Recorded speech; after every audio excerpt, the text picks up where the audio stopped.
Hello. Hello, hello. He's on time. Yup. Yup.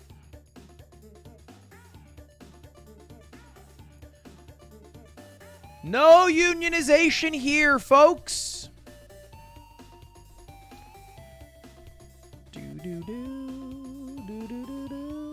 Where's your 100 idea YouTuber VOD? Dude, okay. All right. We're jumping right into it today, huh? I thought we would get to know each other a little bit first, you know? Maybe there's some first-time chatters here. Maybe there's some OG resubbers. I'm down to get into it because I have some drama to bring up. I'm normally very well-mannered, but I might frickin' go off today on YouTube.com. Thank you for the money. I like your website outside of this issue that I have with your live streaming platform. You know what I mean? I'm telling you, I'm not kidding around. I'm being freaking for real right now. I'm pissed off. You know what? I'm almost upset. But first, let me hit this Celsius.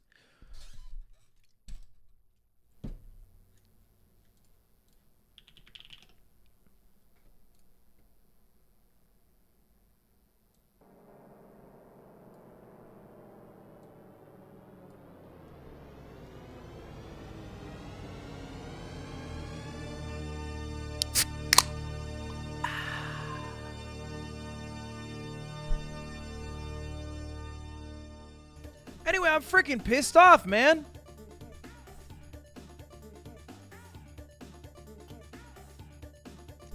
Ugh. Better to be pissed off than pissed on. Yeah, I mean, I guess. Yeah, you're right. But, like, you can always find something worse. It's like if someone's like, "Oh, I got shot. I hate that I got shot." You could be like, "Hey, better to get shot than get shit in your mouth and eat it whole." Actually, maybe that isn't worse. Still, you know what I mean? You can always find something. Anyway, let me tag the entirety of my Discord. Let them know I'm live. I'm pissed off, man. I'm upset. Okay, chat. Here's the thing. Okay? When is going live, all I see is a picture of a goat. Oh, thanks. Pup Dad, thank you for the 21 months. Appreciate that. 15 months from Coley Roly. Appreciate it. Why is white boy mad? Okay, it doesn't feel great to be reduced to just my skin tone, you know. Feel like I have a lot more to offer, but white boy is upset. White boy is actually kind of heated, to be honest. Here's the thing. I'm ticked off because I had a dope stream. I'll say it, all right? Sometimes I don't have dope streams, but I had a dope. Knocked it out of the park. Fantastic idea. I asked 100 YouTubers for an idea. I did about 50 of the ideas. It was mostly miserable, but also fun to do stream. With some good moments in it. Perfect for a YouTube video. I'm pissed off because during 1 minute of it, as a quick little gag, I pulled up the weird scene in Neon Genesis Evangelion where Shinji, the protagonist, goes over the body of his comatose friend and then proceeds to defile it in ways that I don't feel comfortable repeating too explicitly. That scene resulted in the entirety of my YouTube video getting banned. Like, blocked is the better term, but banned is a more dramatic term. The entire YouTube video got blocked. And you can see, I look, there's a lot of copywritten shit throughout the entire stream. You know, like a lot of songs that played that I don't have the rights to. Whatever, that's fine. This gives money to the copyright holder. I can buy the license if I want to. I don't care about the money made. Even One Piece said the video cannot be monetized, But the creators of Evangelion, or at least the owners of the copyright, Kara, decided to block it in all territories. All of them. Every single territory. And I found out about this because although I never really talk about my subreddit, I got blasted out the wazoo from people in the subreddit. 1.4 thousand upvotes. He was one Evangelion masturbation scene away from having a clean VOD. And then all the EU frogs start flooding my DMs. I woke up the next day and it's nonstop tweets. I replied to Northern Lions tweet and I was like, hey, have fun with your sponsored stream. Because here's the thing I do a lot. I don't know if you guys notice this. On Twitter, I don't really tweet a lot. If I see one of the other streamers that I know doing a sponsored stream, I'll oftentimes reply to their sponsored post to boost it in hopes that when I do something sponsored, maybe they rub my back. Okay? It's a little I rub yours, you rub mine, I rub yours, you rub me situation. I've only seen you do it with Northern Lion. I've done it with other people. I've done it many times, folks. I've done it many. Maybe I do it the most. Anyway, in response, I get. What about Saturday night's VOD? Which is a totally fair post because the VOD has been totally destroyed. All right. People on the subreddit are upset. As an EU viewer, I got halfway through the live stream when I hit the bed, waking up. This is quite sad. I was watching it, stepped away, came back to the block. Big bummer. They're talking about it like they saw a car accident on their morning commute and it's ruined their day. And they're all valid. I'm not here to argue anyone. All right. Everyone thought, by the way, it was because of the Baldur's Gate nudity. No, totally irrelevant. If you want to look up right now on YouTube, Baldur's Gate sex, you'll see a bunch of sex scenes. In fact, I'm seeing Drow Barbarian mocks puny penis. So I'm literally looking at a thumbnail of what I can only describe as a halfling piping a bent over giant from behind. That's the thumbnail. Boom. There we go. Boom. Showed it. So it had nothing to do with the sex scene. It had everything to do with playing a minute of copyrighted material. Now, normally, if we were on another site, well, it wouldn't matter because that shit is the wild, wild west. Okay? That straight up doesn't matter at all. Right? Normally, if we're on kick.com, then you can not only play all of Neon Genesis Evangelion, you can monetize all of it, and then probably also have the Super Bowl and a picture-in-picture small box in the corner. And if you're on Twitch, usually also pretty much the same thing. It's pretty much the same thing. All right? I'm not here to narc, but I have some people who I know who might have been going through the entire series of House. And it's going great for them. But over here on YouTube, all right, things are a little bit stricter, which I'm not against, by the way. I think it's fine, all right? I think that's what we probably should be doing. We probably should live in a world where copyright holders can more easily get paid for their copyright material. That's fine. I don't mind this. However, what's the issue? YouTube. YouTube.com. I have a list of complaints. And I'm hoping today at the start of the stream to quell my vast anger because I'm so mad. I have so much drama and anger in my heart that we can create a little bit of a list of things that need to be fixed with YouTube.com. All right? We got to fix YouTube because I'm a YouTube believer. There is no bigger YouTube fan than me. You kidding me? Half the MFers who come over to YouTube.com to be a signed streamer, they don't put in that chutzpah like I do when I played Only Up for a month straight. They don't put in that time and effort like I do when I play Valorant and then rage quit stream. They don't do it like me. But we all suffer the same difficulties. So we're going to go over them today. And part of the reason why I want to go over them is this past weekend I did not stream on Saturday. Saturday, I did not stream. The reason why I didn't stream is because I went to Toph's wedding. Big T, Toph, who invited me to his wedding, who also invited me to speak at his wedding, by the way, which was crazy. So I'm going to Toph's wedding, And if you don't know, my start, like my first job in gaming was being the editor for Toph in Scar and the editor of the Reads. Like that was my first job. And the only reason I got that job is because I made this Twitter account called Unfiltered Toph, which was just a pretty cringe parody of Toph the commentator. That was it. And Toph thought it was kind of funny, and because of that, gave me a job. Hired me directly from the parody account's DMs. And that job's why I met a bunch of smashers.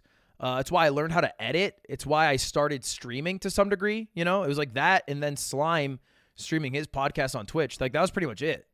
That's how I had like enough followers so that my first streams had like 5 viewers. Because let me tell you, chat, it's a whole lot different streaming to one person as it is to 5 people. There's virtually no difference between 996 and 1,000. There's a world of difference between 1 and 5. Anyway, I'm going to Toph's wedding. He asked me to speak at his wedding. I was so fucking nervous. I don't know why he asked me to speak at his wedding to this day. Like, I was not a part of his groomsmen party. I was not one of his, like, best men or whatever the hell. But he asked me to speak, and I'm not going to reject the wish of the damn groom on his wedding day. So I went up, I did a speech. It was a passionate speech, but I was so nervous doing it. Because it was all Toph and his now wife Karen's family, and then like a few smashers. So I had to get up in front of all of them. I didn't cry, but I was shaky. I brought up my champagne glass. I'm sitting there, and I'm like, never lie, steal, or cheat. But if you must lie, lie in the arms of a lover. If you must steal, steal time. And if you must cheat, cheat on death. Cheers. And then I made a chug jug noise and I got the hell out of there. I started the speech out and I said, you know what? Maybe Vivek is what this country needs. And it was a 20-minute rant about why that might be the case. But anyway, that was it. I had to go to the speech. I bring it up because at this wedding, right after the speech, this guy comes up to me and he's like, "Hey, how's it going?" And I think he's like related or dating someone who's related to the bride or groom. And I'm like, "Hey," and he's like, "You make my job a lot harder." That's the first thing out of this guy's mouth. He goes, "You make my job a lot harder." And I'm like, "Ooh." And he's like, "Where do I work?" And now it's like, "Ooh, I got a fun little game. I have a fun little game to play." And I'm like, "Ooh, okay. Whose life do I make harder?" And I started going through my mogul mails. I was like, "Unity employee." He's like, "No, but I saw that. That's a good guess." I was like, "Okay, all right. Job I make harder." And I'm like, "Well, I know you're not Nick Yingling, but that would also be a viable intro. I know you're not one of my YouTube mods, also a viable intro." Eventually, he's like, "Now I work at YouTube Live." And I was like, "Oh, a YouTube Live employee." Which, okay, now is worth mentioning. The weird, confusing situation that exists at YouTube. YouTube is too big of a company. I think they're just dead ass too big. Because I am a YouTube Live streamer, but I'm not paid by YouTube Live. I'm paid by YouTube Gaming. And YouTube Gaming only cares about gaming hours, not live hours. So they don't even count my hours streamed if it's not gaming. They basically pay me for YouTube Live. And then the YouTube Live employee, he said to me, he says, "All right, give me one thing I can fix with YouTube Live." And I said, "Oh, if you could fix the thumbnails, because I don't want to make a thumbnail for every stream, especially if I switch what I'm doing, that would be weird." And then he goes, "Well, actually a different department altogether." And I'm like, "What? There are too many departments. You guys don't even work at the same fucking company." It's what it feels like. How is this even possible? That's what you picked? Well, that's why we're here today, Lexi, because you're right. That was a bad answer to pick. There were many more better answers, and I discovered one of the better answers today. And so today, together, I would like to create a list of things that need to be fixed with YouTube Live. All right? Experiential things, as you, probably one of the most informed group of viewers on the planet about this. Like, if you've watched even a few of my live streams, much less dozens and dozens, instantly you know way fucking more about this than I do. Or even they do, right? Like, you guys know more. What did Otto say? Otto said, get him. I fixed thumbnails 2 weeks ago, and you would know if you came to our meetings. Otto, here's the thing. I wish I could show up to our meetings, but I'm literally getting nonstop stumped with all these sponsor streams to pay your bills. You know what I mean? Boss makes $1. I'm cuffed. Uncuff me, Otto. All right? Take over my next 10 sponsor streams, and I'll be there every Wednesday, baby. I'll be there. They got me in the mines. Bro, I did a Naraka Blade Point stream. Are you seeing this shit? I'm in the mines, man. They got me doing this series called White Wednesday. Otto, you take over White Wednesdays this week. You got to figure out the name change too. And you got to soften the blows about the optics around it. I'll figure out the rest. I'm good for that trade-off. Anyway, this guy, who I won't name because I don't know if he wants to be named, inspired me to make a list of what's wrong with YouTube. And then this multiplied yesterday when my VOD got taken down. And now here's the first thing I'd like to throw on the list. So you guys all talked about this. European watcher, I didn't get to see the VOD. VOD taken down. What happened to your VOD? My VOD got deleted it got blocked in every single country. I can actually still watch it. This is a crazy thing.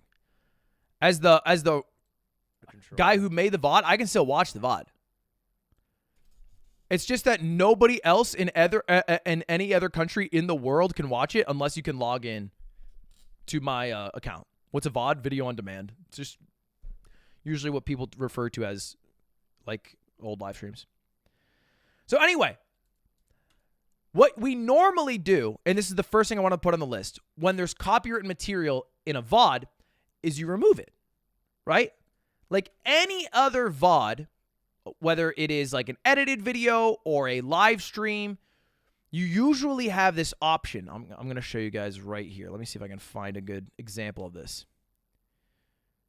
Yes, perfect. Usually, you can just go here. This is the You Laugh, You Lose I did with Slime. As you can see, it has copyright and stuff in it. So I could just click these 3 dots and I could hit trim out segment. YouTube would use its editor to snip, get rid of it, or I could replace the song, or I could mute it, and then we're good, right? But YouTube, for whatever fucking reason, has this rule where if the VOD is over 6 hours, you can't trim out, replace songs, or mute songs. You just can't use the editor. I don't know why. It doesn't make sense to me. But if it's over 6 hours, you're done. Which I think sucks. So there's 2 issues here. Problems with YouTube Live. Problem 1. Allow users to edit VODs over 6 hours. That would be my first issue. This is the most recent one I have run into, the most recent snag. And this kind of leads to another issue. Can you download the VOD, then edit it out? So, yes, kind of. There are special privileged people, which I am one of. I'll fully admit this. I can download the VOD, I can edit out the segment, I can re-upload the VOD, and then I can ask YouTube to swap the VODs. Like do a URL swap, which they occasionally do. This is something that's done. It's only a thing if you like know someone who works at YouTube though. So generally I think it's it's what we're doing right now. It takes a few days. That's why the VOD's not back up, but it will be up. But this is only something that will work for me, you know? And I would like to see YouTube Live not just be better for me. I'd like to see it be better for any future user. You know what I mean? It's a little bit of top player privilege. Who do you know? Lime T Gaming. Do you know Susan Wojcicki? I basically speed dial Susan. And then she goes, Ludwig, I'm not working at YouTube anymore. It's 9:30. I'm putting my kids to bed. Can you please stop calling me? And then I'll call my manager usually, and then we'll go from there. File too big for processing. Here's the thing. My job isn't to figure out the why it doesn't work. It's to complain about what I want to work, you know? And if they come back and they go, Ludwig, impossible, then fine.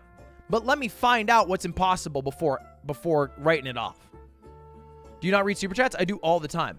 Thank you, Brian the boy. My latest short is just for you. Brian, are you really self-promoing during the stream? All right, let's take a look. Let's take a look. I got hacked. More like you are a hack. I got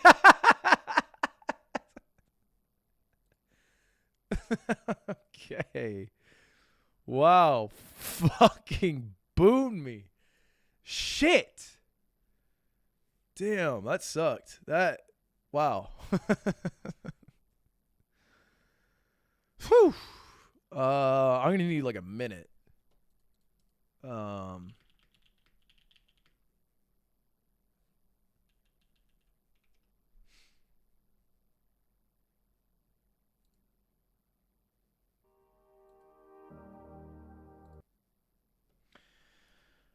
All right, back to it. $10. Sunglasses emoji. Thank you, Stephen Donald. Where was I? I was saying something wise, wasn't I?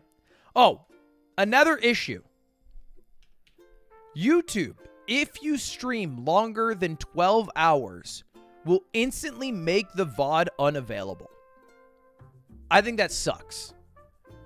I would like if they just kept the VOD up no matter what length, or if they auto-refreshed you to a new stream URL, or if they just kept the first 12 hours up or something. I don't know. Right now, it's stupid because 24-hour streams are a huge culture aspect of live streaming, and you can't do it. Allow streams longer than 12 hours. If I'm being accurate, it's 11 hours and 55 minutes. But I'll just say 12 hours. Okay. Boom. Chat, let's keep it rolling. Now I want you guys to start shouting out some issues with YouTube Live. I see Point Crow in chat. Point Crow, he streams on YouTube. He says moderation is dog. Moderation tools are bad. Let's get specific, Point Crow. What does that mean? Because here's the thing. I don't know if you've ever talked to people who program, but their minds work what like robots do. And so if you just say it's bad, I don't think that computes. And you need to give them very easily accessible information. Like, no, you can't just say it sucks. Like, what's bad? Is it bad that is like banning and unbanning too difficult? Oh my God, I just made somebody a mod. Oh my God, I just made somebody a mod by accident. Panic, panic, panic, panic, panic. Oh my God. Tim, I made one of the people on this list a mod. I don't know who. I want to say it was Joshua Rivers. But it could have been Raven, Erie, or Begging to Be a Millionaire. And if it's Begging to Be a Millionaire, we are fucked, man. We are top down fucked. He's going to drain the account.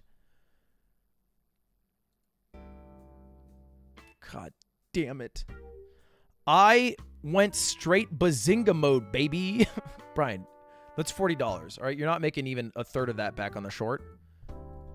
You can just do $5 super chats if you're really trying to get crazy. All right, anyway, back to it. How do we get specific? What mod tools need to be better? Thankfully, the mod tools are so bad, he won't even be able to do anything as a new mod. Mod tools are limited. See, here's the thing. I've learned that people who work at YouTube watch my stream. So if you use better terms, because they still work on these products, they usually receive it better. So if you say dog water, we're hurting somebody whose job it is. Okay, Point Crow replied. He said, the time it takes to do a mod action is too high. No reason for timeout. No flexibility on how long timeouts. No moderation for recent actions. Okay, so mod tools are limited. Let's just say, here's a list of things that could be better. Make banning, unbanning easier.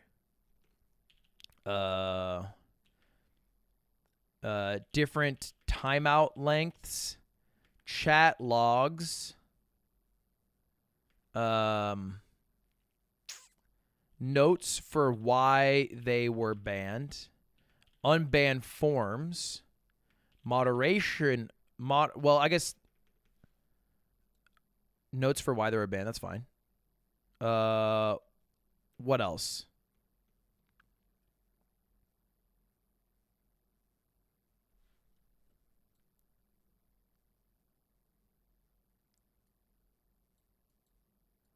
Seems pretty good. If you ban a word on stream, it bans it for all your comment sections. Wow. Really? Huh.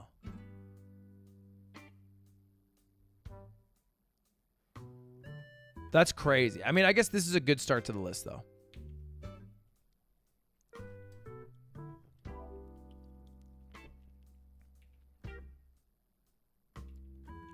All right.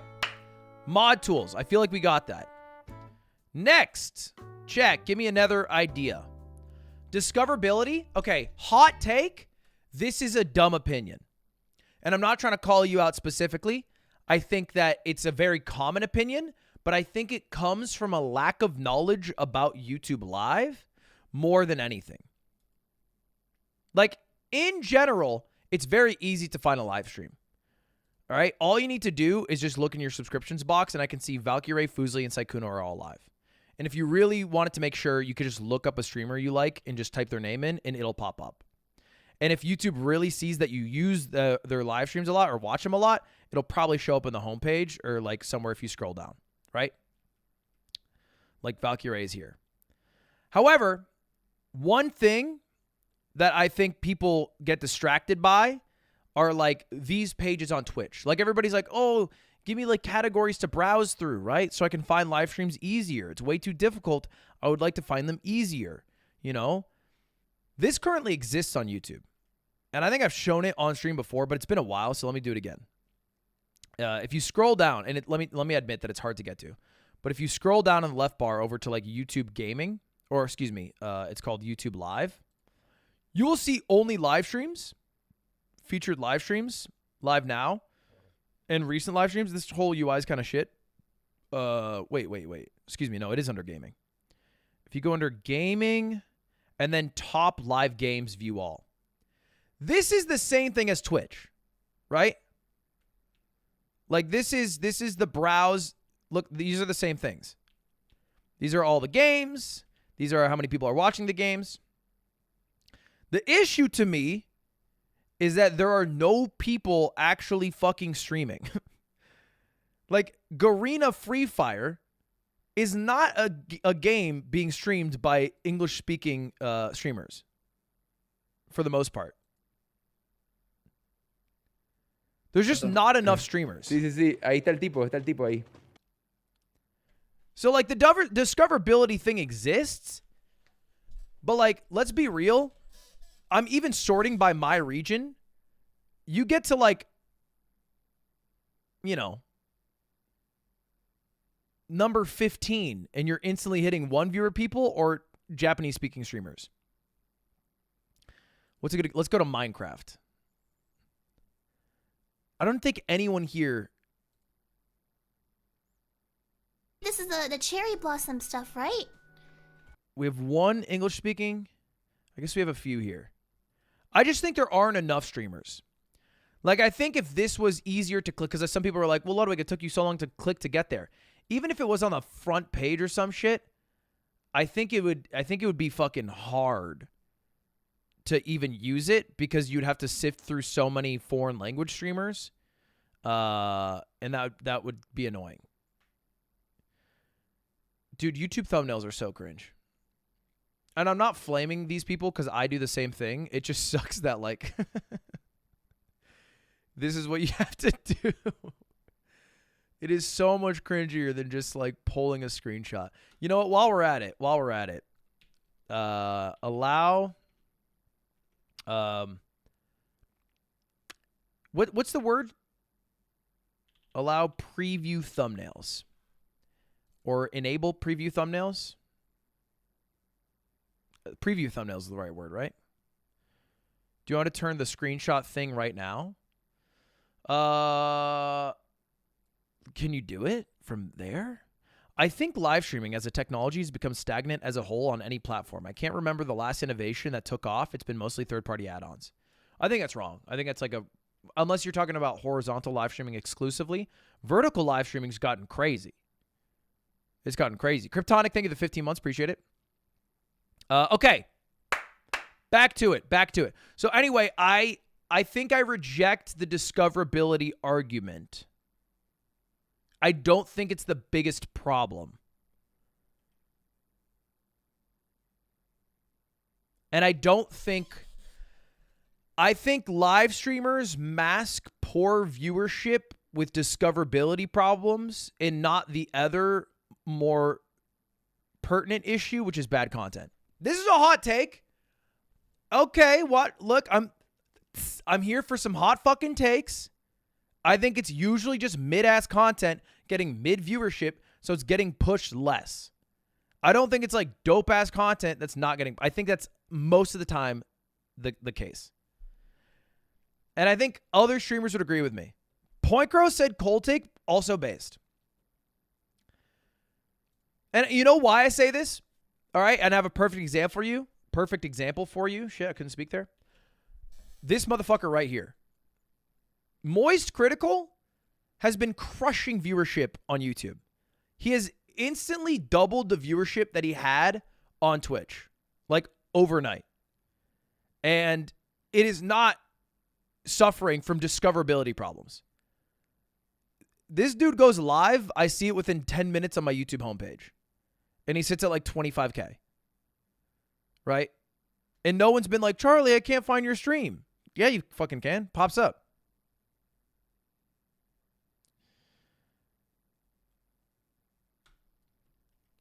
What I will actually... Well, I guess it's also a problem on Twitch, though. I was going to say what I will agree with is that it's harder to find new live streams.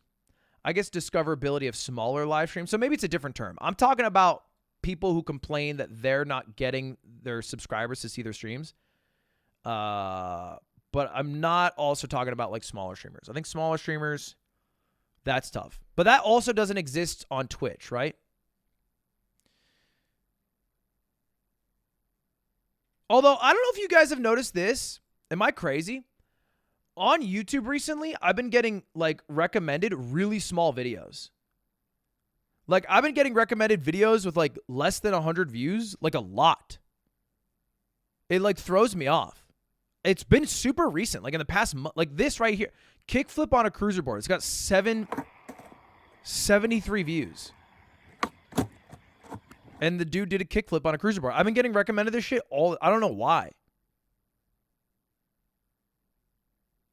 It's so annoying.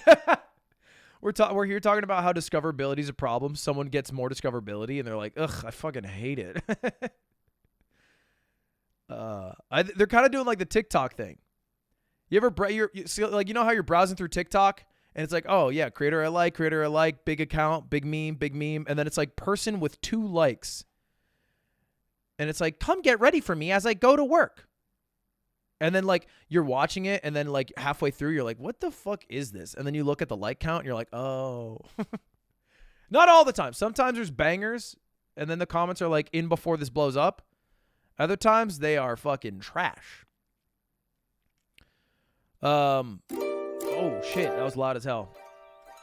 All right, keep going. What else do we got?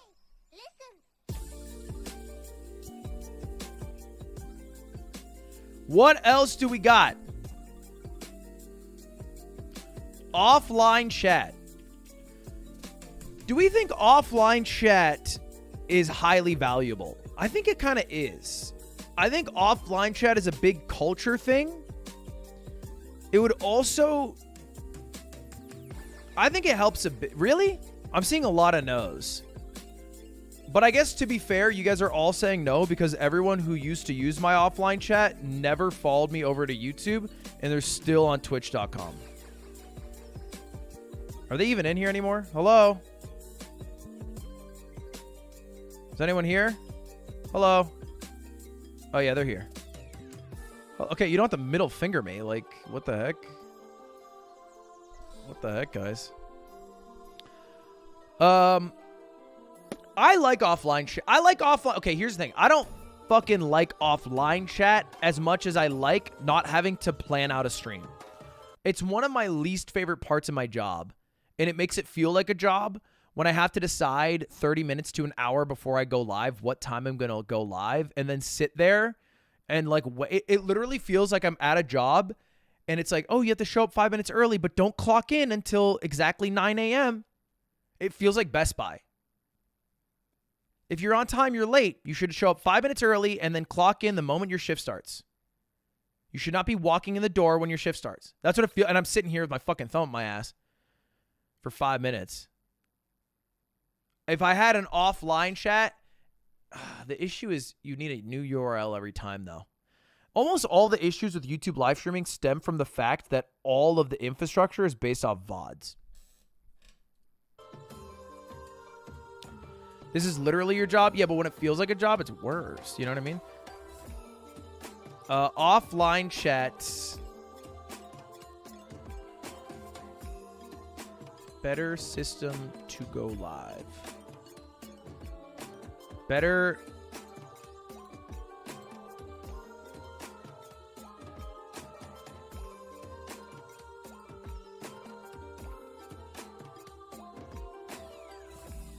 The need to plan streams.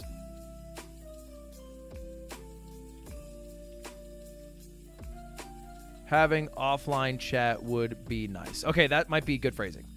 All right, next chat. What else do we got? Fix the shorts bug. Wait, what is this? I don't know about this. What's the shorts bug? Oh, dude, raids are so dumb. Raids are so dumb right now.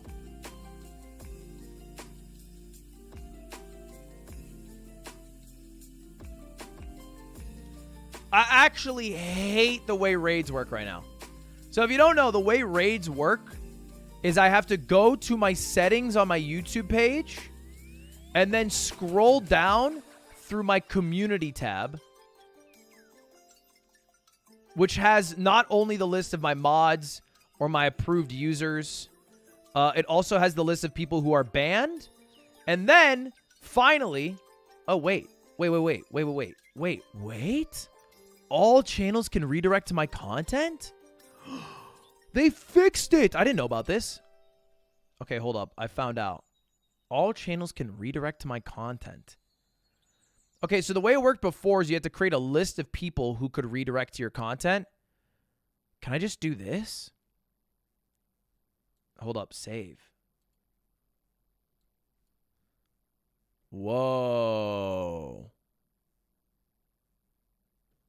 I kind of like that. Okay, we'll see if it works out. I'm going to try that for a bit. I'm going to take it off the list for now. Wait, chat, somebody end stream and raid me. Wait, let's find out and see if it works. Somebody end stream and raid me. Ability to hide shorts. Okay, guys. We were talking about YouTube Live, all right? Let's not... We're taking out our anger on YouTube. I don't care about shorts right now.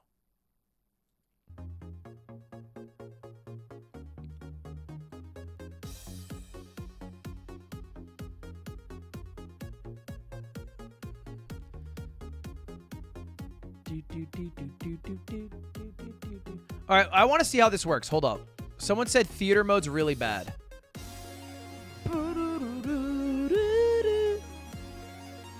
What makes a trip un... One second, I gotta watch this ad. Know it when you feel it. Make memories with Get Your Guide. Unforgettable travel experiences.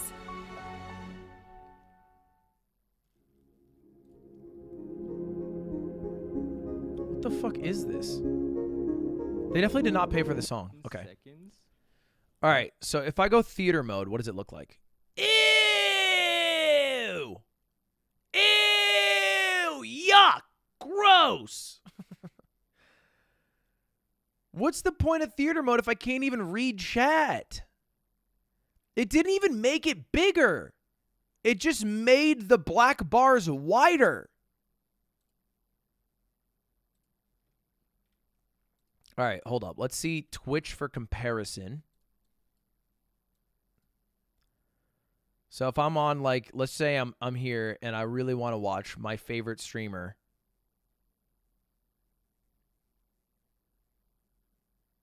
Where the hell is Squeaks? Oh, he probably already streamed 3 hours and had to end. All right, let's take a look at my favorite streamer, Tarek.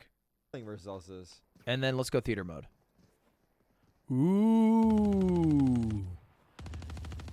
Yeah, I mean, I think the goal of theater mode is maximizing the screen's use of the video while still retaining the chat. I think it's a lot better. This seems like an easy fix. Now, I did go incognito mode because I think it's already fixed with Truffle, as far as I know.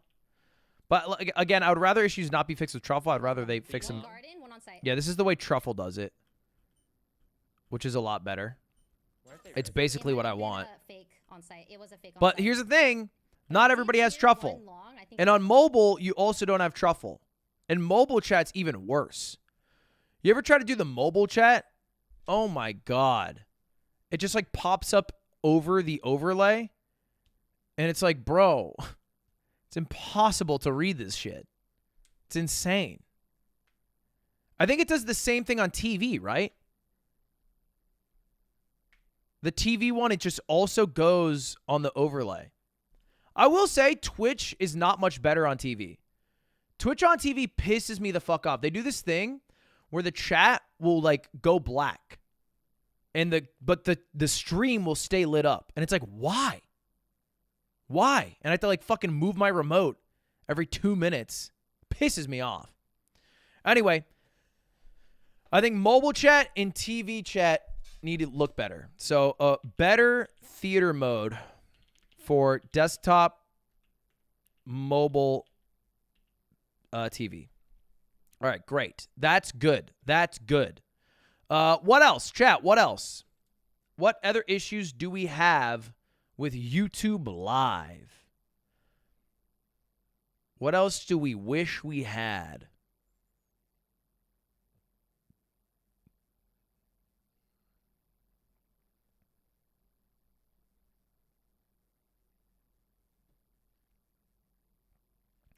Here's a simple one that I've seen mentioned a few times. I don't even know how to explain it. Like, how do I explain this to someone who works at YouTube? I don't like the way the chat flows.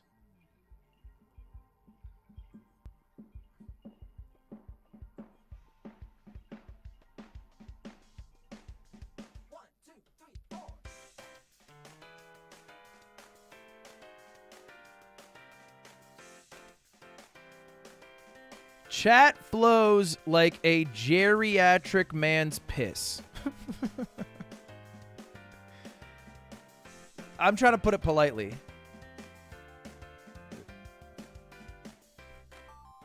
But it come out, pss, and then it's like, pss, pss.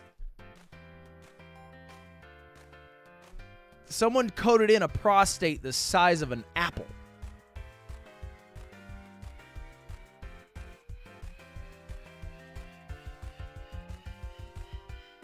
Do you think programmers would understand that and know how to improve their product? All right, chat. What else do we have? I'm gonna remove this to make it a little cleaner.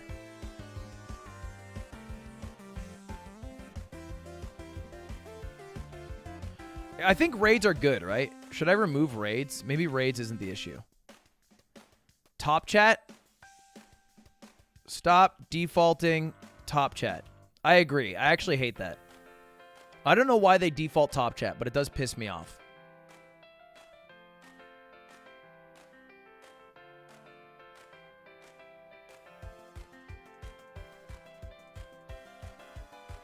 Wait, does colon autofilling emotes work on YouTube?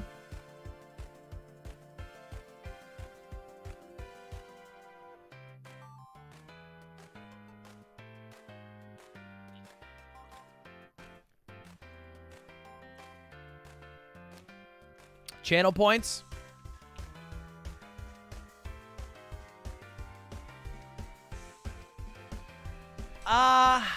I don't think this is a problem with YouTube Live as much as it is.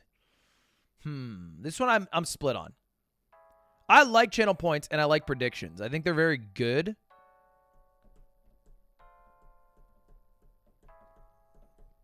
However, this feels more like clone Twitch than it does an issue that impedes live streaming. You know what I mean? Like, I feel like most of this list is like problem. That one feels more like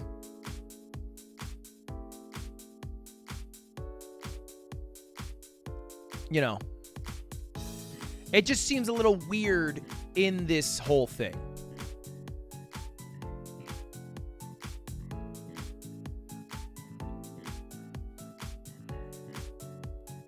It's not a necessity. I do like them, and there's a reason we have them on Truffle. Better dono sounds. I think creators can set that up through like a Stream Elements or Streamlabs. We just don't have it currently.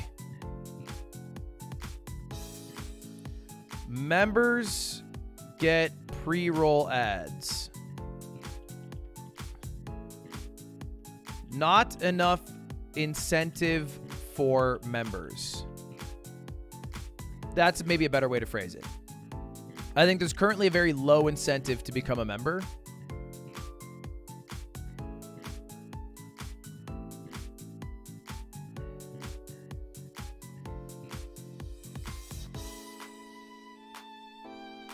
Notifications for live specifically. Maybe that would be good. If you guys could just get a notification from YouTube when I go live, that'd be pretty good. As opposed to a notification if I upload a short versus a VOD versus a... You know what I mean? Does that exist? Someone said that exists. I don't know. I thought you'd get a notification for everything. I didn't know if you could specify.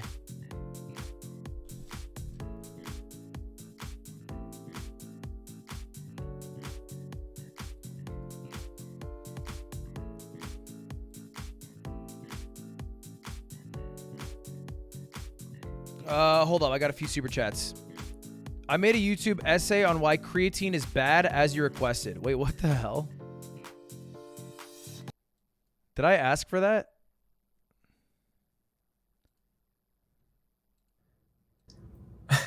Morning. It's actually Why do you look like a Ken doll? 4 p.m. Okay, here's what's happening. I'm trying my best to start lifting weights. The problem is, according to Ludwig's chat, creatine, which is like the best supplement you can take when working out, creatine is bad for you. So why the hell did I buy it? By the way, Ludwig is also confused. If you want to drop me an 8 to 10 minute YouTube video essay on why creatine's bad, I'll watch the whole damn thing. And you can change the whole future of my life. My whole life, it's always been like, if I do workout, it's some slight cardio, maybe some martial arts sometimes, but I've never actually lifted weights. And it's the fall. Wouldn't it be great to just start lifting in September when everybody's wearing a bunch of clothes and then come out in like the middle of March in a t-shirt and pretend to my friends, yeah, what was been? What's the word? Buffed? Yeah. Oh, what are these? Oh, these? You know, what are you even talking about? They've always been there. You just haven't seen them, you know? I think it's a perfect opportunity. The tricky thing is, to me, not taking any supplements is like people who don't take coffee. Why wouldn't you take a little sip if it can propel you and don't do any harm to you? You know? Okay. All right. Hold up. Are we getting somewhere? This is very uncanny, the eyes. Yeah, you are right. I don't think it's a VTube. I think it was a desire for anonymity, I imagine. It's not like injecting yourself with some steroids. It's just healthy supplement. The most researched, actually, supplement subscription, and asked it to write me an essay on why creatine is bad for you. Now, that just didn't sit well with me. So I also asked it one more thing. You see all these concerns? You have like kidney and liver concerns. You asked ChatGPT? Kidney and liver concerns, digestive problems, dehydration and cramping, potential for weight gain, mental health and mood changes, impure supplement, masking of other underlying conditions. Digestive problem and a bunch of others, actually 8 pretty severe concerns that probably everybody should be worried about, to a certain extent at least. So I asked it, what can I do to avoid all of this? Dehydration, potential for weight gain, mental health, blah, blah, blah, blah, blah. So here's actually a full list of how you can still take creatine and be completely fine taking it. Kidney. It seems like most of it is resolved by drinking enough water. Liver concerns. Stay hydrated. Avoid excessive alcohol and medication. I don't drink and I don't use any meds. Regularly get your kidney and liver function tested, especially if taking creatine long term. I was wondering about what it meant. So to clarify that, if you're generally healthy, I guess I am relatively healthy, a comprehensive checkup including blood tests, creatine and increase it. for a little longer, but choose micronized create. And then you know, like works. The water somehow gets distributed throughout your body, the potassium and whatever. It makes you feel better, and it's good to take it with creatine. That's all I need. Cool. Potential for weight gain. I don't mind gaining a few pounds. Physiological. Okay, I don't know if I agree with your video essay being you reading off ChatGPT without any sources. It doesn't seem as convincing as Jeff Nippard, who actually looked up studies on creatine. Also, most of those side effects seemed about as bad as the side effects from taking caffeine, which you were okay with, which is a bit confusing to me. Chat on bottom of TV screen so I can see streamer. How do you feel about Big Mom arc? Oh, I like Cake Island. I think whenever I'm on Twitch and I see streamers that are live on the side, it gives me a sense of community, and that actually adds a lot for me. I think the issue isn't that there's no people on the sidebar, because look at the thing. Auto put it in. Look at this. Look at the automatically updated thumbnail. Oh my God. What the hell? What the hell? Sheesh. Favorite One Piece arc? I really fuck with... Oh, shit. What do I like? I like Laboon. I really liked... I guess it depends. It depends on which saga. In the first saga, I really liked... what was that shit? Baratier? I really like Baratier. And then I really liked... like Marineford and Enies Lobby, which I guess I'm lumping. They're kind of separate. And then I really liked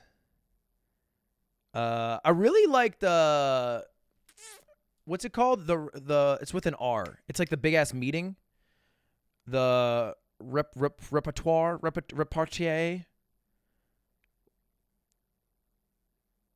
Reverie. I liked Reverie. I think that's cool. Like, now I'm very into, like, the lore of One Piece. Like, I like, because I'm curious what the fucking One Piece is. You know what I mean? So I like that. I like learning about, like, the Lost Years or whatever hell. All right. Anyway, we're getting distracted. So, yeah, on YouTube, there is a sidebar full of streamers who are live. The issue is there's just not enough people who stream for this bar to be very full. You probably don't follow more than 5 people who stream on YouTube. YouTube Premium offers a free sub. This is another thing that doesn't seem like a viable thing to put in here. It seems in a list of issues I have with YouTube Live, that seems greedy and less like valid criticism. Because if I'm like, yo, you should give me more money. Why? Would probably be their argument. And I don't really have a good answer.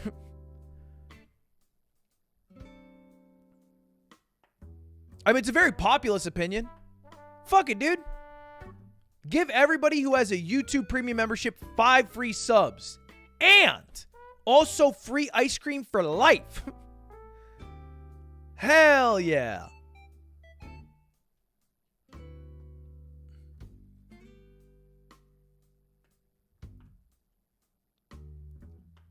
Is there anything else I'm missing from this list, chat?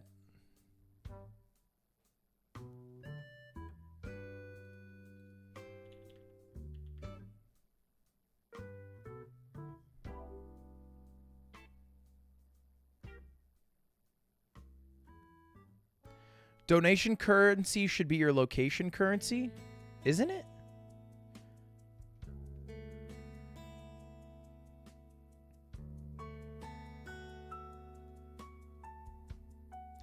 I don't know if clips are bad. How? You have to explain how.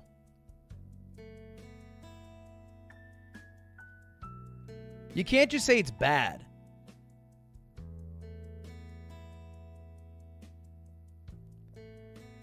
Brian. Allow streamers to watch porn.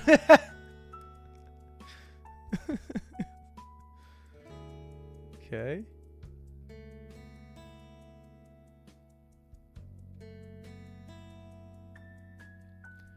No place to view clips.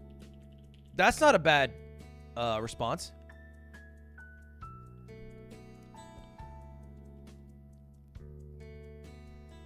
You could have like a top clips segment, possibly, in live streams.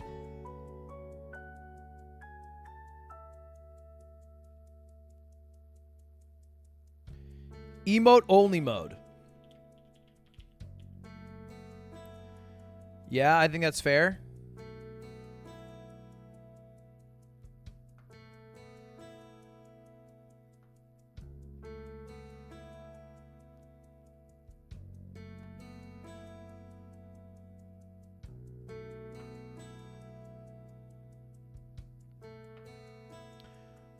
I think this is a good list.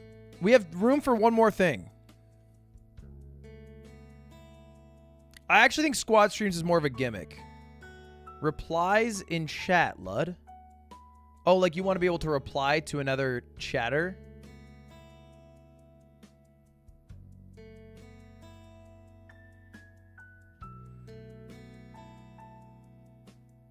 Give all the viewers the money.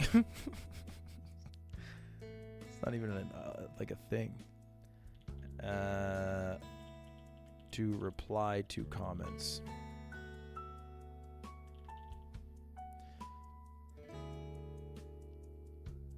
All right.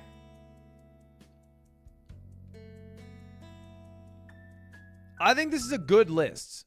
I think this is a good list of the problems that I see currently on YouTube.com.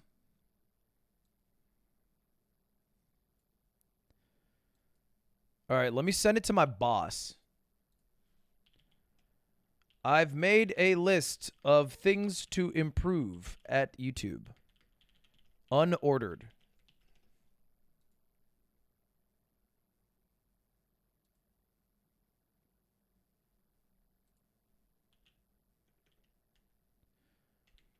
Okay. Bing, bang, boom. List is sent out. All right. What else is going on in my life?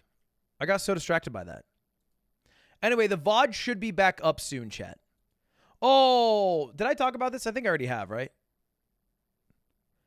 I uploaded this short, but I'm actually really grateful that I got hacked. But I'm actually really grateful that it happened. For some context, I was running an event called the World's Greatest Gamer, and it was going really well. All the contestants were having fun, and we had 50,000 people tune in. But on the final day, the internet cut out, and nothing we did resolved the issue. Finally, we called our ISP, and we found out that it was a DDoS attack. We traced the hacker's IP to the UK, and it was only when they finally fell asleep that we were able to go live with the event. But to my surprise, there were still 40,000 people waiting after 2 hours of the stream being down. And so although one person tried to ruin an event, 40,000 people made it all worthwhile.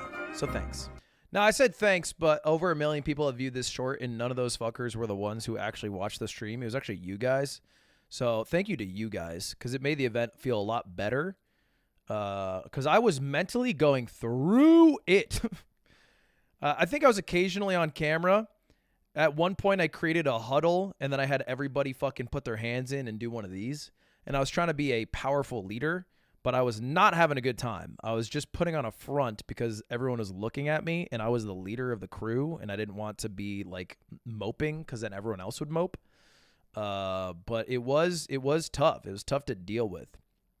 And I've actually been thinking, so there's tomorrow, actually, I have a pretty freaking huge announcement. I'll probably go live right after I talk about it. It'll be like around noon or 1 p.m. Pacific, 3-4 Eastern. We have a pretty dope announcement, something we've been working on for a little bit. And so no Wednesday gaming day, but I will be live somewhat early to talk about it. But I have been thinking, because I've been running a bunch of events lately, and I have a few events planned. But a lot of the events are like, how do I phrase it? They're events that make money. I don't know if I've talked about this. Basically, like for a long time, I've been the events guy. And like, you know, I do my fucking little thing in between my events. You know, we be fucking around and shit, and sometimes we play a game. It's going great. For the most part, it's like, hey, we're going from one event to the next event. However, some of the events recently, although I think maybe are cool in concept and maybe went well, have not been like my idea or my passion projects. Like most of my events from last year are just things I wanted to do that I lost money doing. It almost in a prideful way. I was like Mr. Beast. I lost $200,000 running my Smash event. I lost $400,000 running. Okay, Nick the Best Behavior. No, don't say nobody cares. Stop yapping. Okay? If we're talking about nobody cares, stop yapping, then I should probably bring up your fucking 4 DMs about fantasy football. All right? You keep chirping about Tyreek Hill in your $5 fantasy league. All right, Nick? Okay? Can't wait for your second place tweet DM when you get your 30 goddamn dollars. Now let me chirp here. I'm chirping right now, Nick. I'm chirping. Anyway, most of the events I ran last year are just things I wanted to do that I lost money doing, like the Smash Invitational or chess boxing or even Mogul Money Live, right? This year, bit of a difference. I've been doing events that actually make a good chunk of money. In fact, I've made more money, I think, than I ever have in like the time stretch.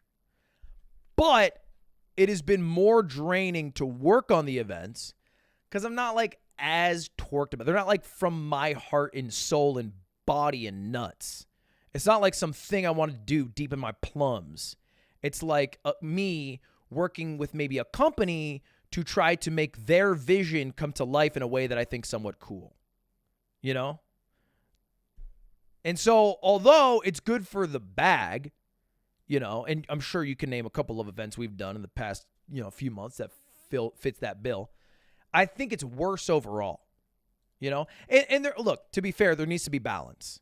I can't just lose a couple $100,000 every event. And I can't just make a couple $100,000 but not be torqued about the thing. I think we need a middle ground where, hey, we're making a bit of money, but we're still torqued about the event. So I've been thinking about that a lot lately, for one. Why not? Because I think it wears. Because I think the whole promise, right? Like, okay, pause. You're a Ludwig fan. You're watching a Ludwig live stream. What is the sell of being a Ludwig fan? Why do you like being a fan of Ludwig? Right? He is less in tune with his community. Motherfucker shows up late all the damn time. On average, he's worse at almost every game, and half the promises he makes he doesn't fulfill. Right?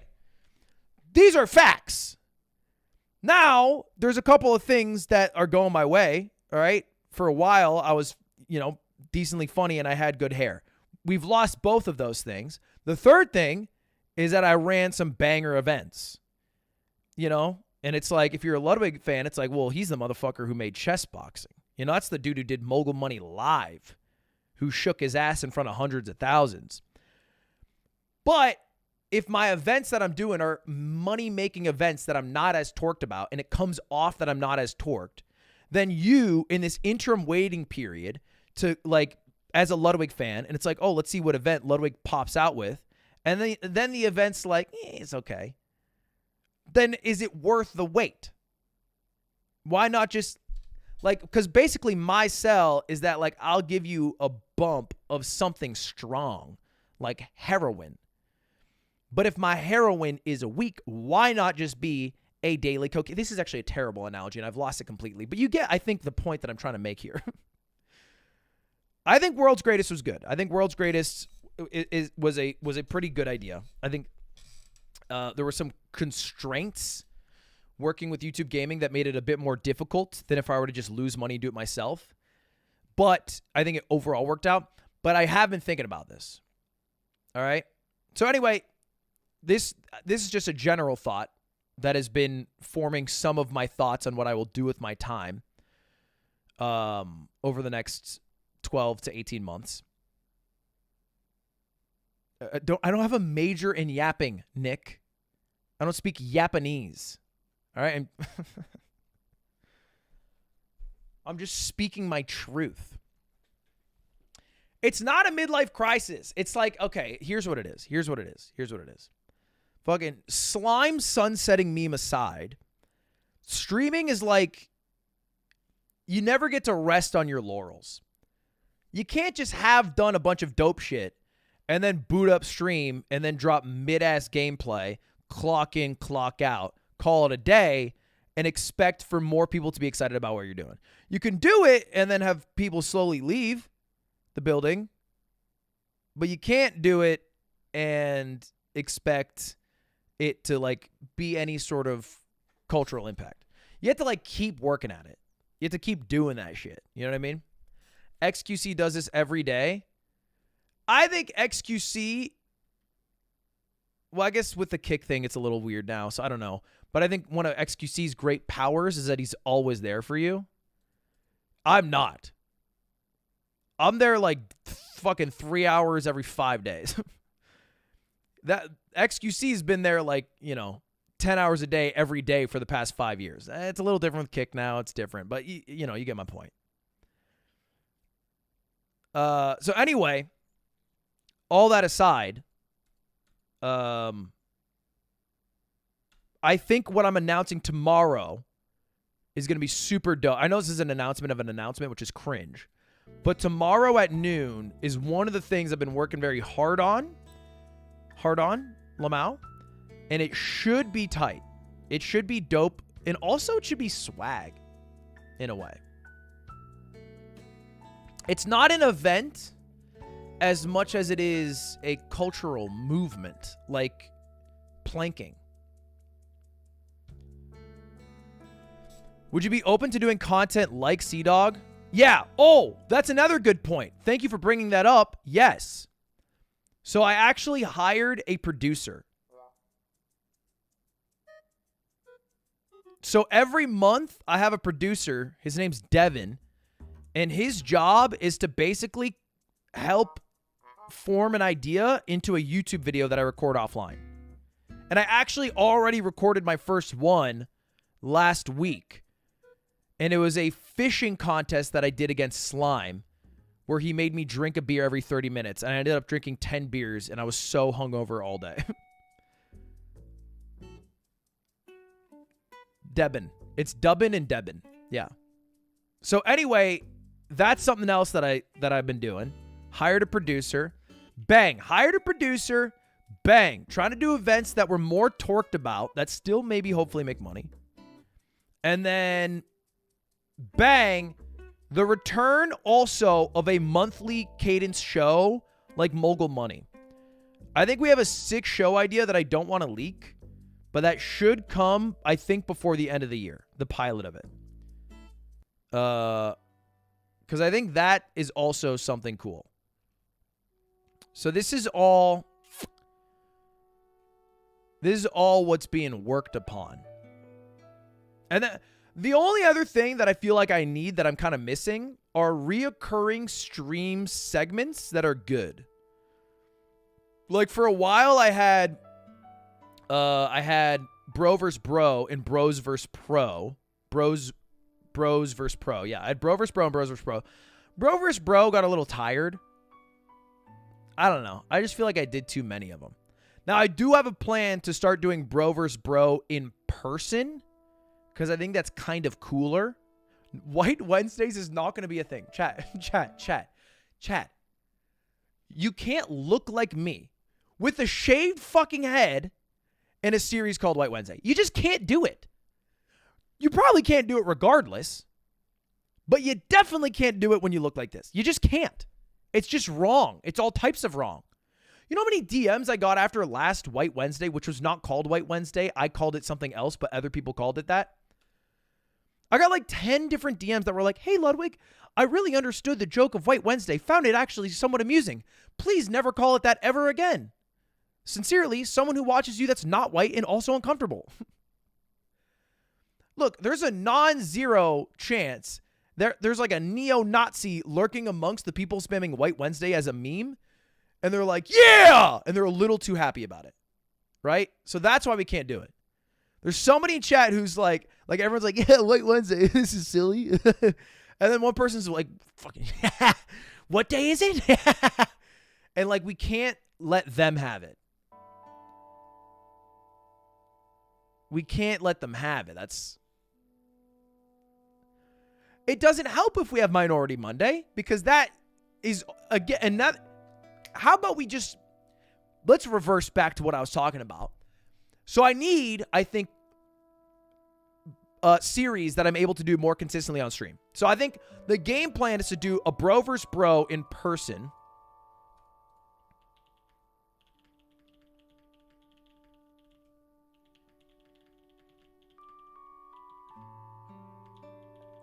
Because I think that also unlocks new games that we can play.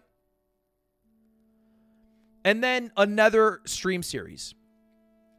Bros vs. Pros, I mean, it technically wasn't even a stream series at the end. It was basically a VOD recording. So it wouldn't even fulfill what I'm looking for. Because it was more, like, it turned, like, we hadn't done a gaming one in forever. So I don't think that would really fix what I'm looking for. Do-do-do-do-do-do.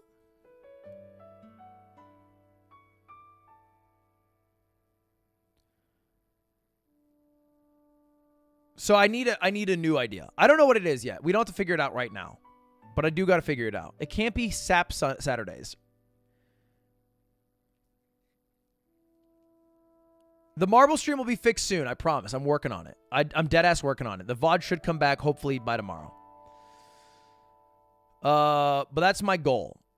2v Tuesday. 2v Tuesdays somewhat chill. You know what I should bring back? I should bring back more gaming tournaments, though. I used to run so many gaming tournaments for a bunch of creators to participate in. I haven't run one in a while. I don't know what game I would do it for, but I think I should do one again because they're pretty fun. Thing is, they don't even become good YouTube videos. It's actually just so much work. That's why I stopped doing them. It's so much work. It didn't do well for YouTube viewership. I should do a TF2 tournament. You're fucking right.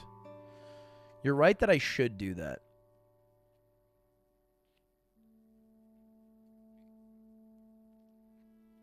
Beerio Kart. Oh, should we try to do another in-person Beerio Kart event? Maybe that's what we need to do.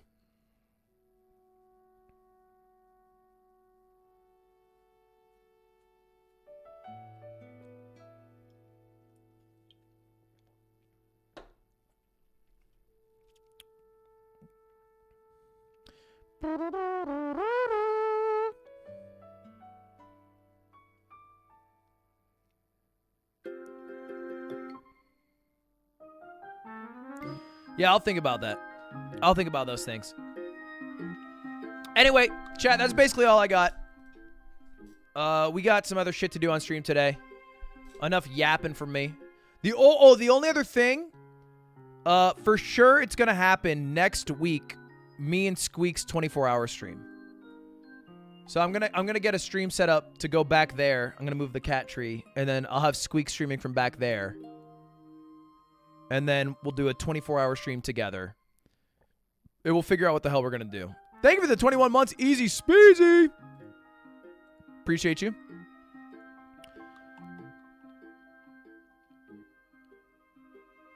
Thank you for the 5 New Zealand dollars. Team Fight Manager. Can you give me the playlist to your YouTube Greatest Gamer, or I will KMS? Oh, the music playlist?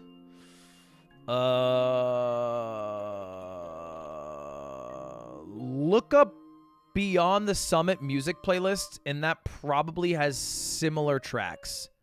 I don't know if the exact playlist is anywhere. Bro vs. Bro with extra Emily. I do think that'd be great, but I want to do it in person again. I think that'd be better. I also do think I need to start doing more collabs. I've been a little too closeted. That's a bad phrasing. I've been a little too in my own sphere. I don't. It's tough to find out new phrasing. I'm not trying to be Gage. I've been too isolated. I've been too introverted. So I have a couple collabs on the way. I asked Lily to help me paint something for Cutie's gala, and then I asked Austin to teach me how to fly a plane, and we have the plane shit here, and then I'm gonna drink a beer and see how many beers it takes for me to stop riding a plane. I hung out with Aatrox a bunch at Toast's wedding. Big T. But I don't. We didn't talk about like a stream collab to do.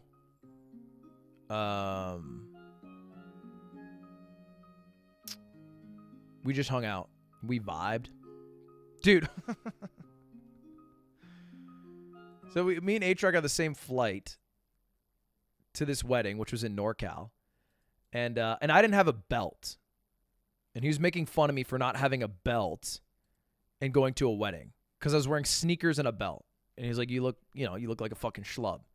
So I go to like a J.C. Penney because we had a bit of time before the wedding, and I'm out there checking out a belt and trying to, because my pants are a little. I was wearing Stanza's pants, they're just a little bit big. And in the line, Toph's wedding, not Toast, Toph. And in the line at JCPenney, as I'm checking out this belt, this woman goes over to Aatrox. She like whispers something in his ear. And then Aatrox starts laughing. And then he's like, he like chirps at me in line. And apparently, I don't know when this had happened, I had just left a giant hole in the back of my pants at some point during that day. I don't know when. I don't remember hearing a rip, but my fat ass just tore through Stanza's pants.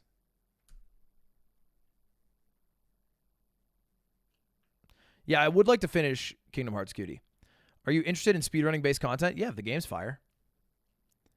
Are you good with Aatrox but not chill with H3? I don't know H3. I was a groomsman at Aatrox's wedding. I don't know.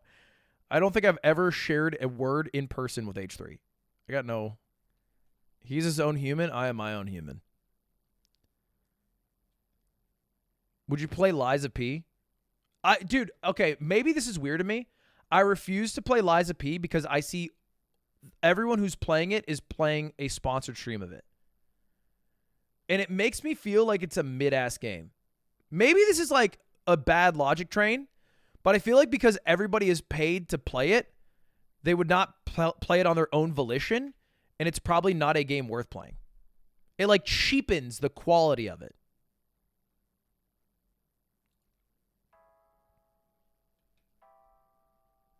I have seen Moon play it free a lot, but that's about it. I saw like 10 people this morning, though, all tweet out, like, playing Liza P. Here's my sponsor stream.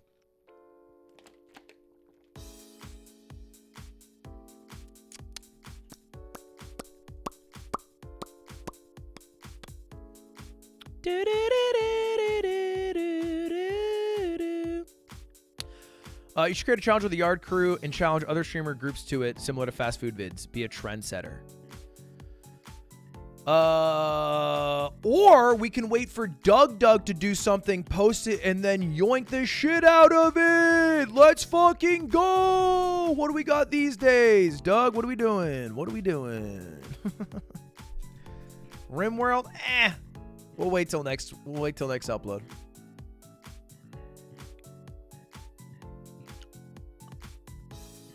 Yeah, Doug is in LA, which is tight. By the way, I want to take a look at some of the top posts from the subreddit before we move on to our next segment. There aren't that many over the past month. There's only a few that over a few hundred upvotes. So I figure we take a look through them. I know I never look at the subreddit, but I'll do it here. Look, I'm trying to make my Reddit recaps more casual. Not like those fucking 2-hour long ones with a whole ass. Let's just make them more casual. I like to just pull up the subreddit. I read it anyway, so I might as well pull it up on stream. Fortnite is a perfect game to play together. Just look at Ludwig and Cutie Cinderella. YouTube Gaming smoking weed today if they think we play Fortnite together. Me and Cutie have never played Fortnite together, I want to say ever. And we'd be so dog shit that it would fracture our relationship. The thing is, Cutie at her core she's way more hardcore than I am. Cutie will play a game and like flame the shit out of her teammates if they don't do well. I play a game and I'm like a vibes guy. And Cutie starts flaming me, I get destroyed. I melt into a puddle. I'm her support. Like sure, Tyler 1 has said some despicable things about my name.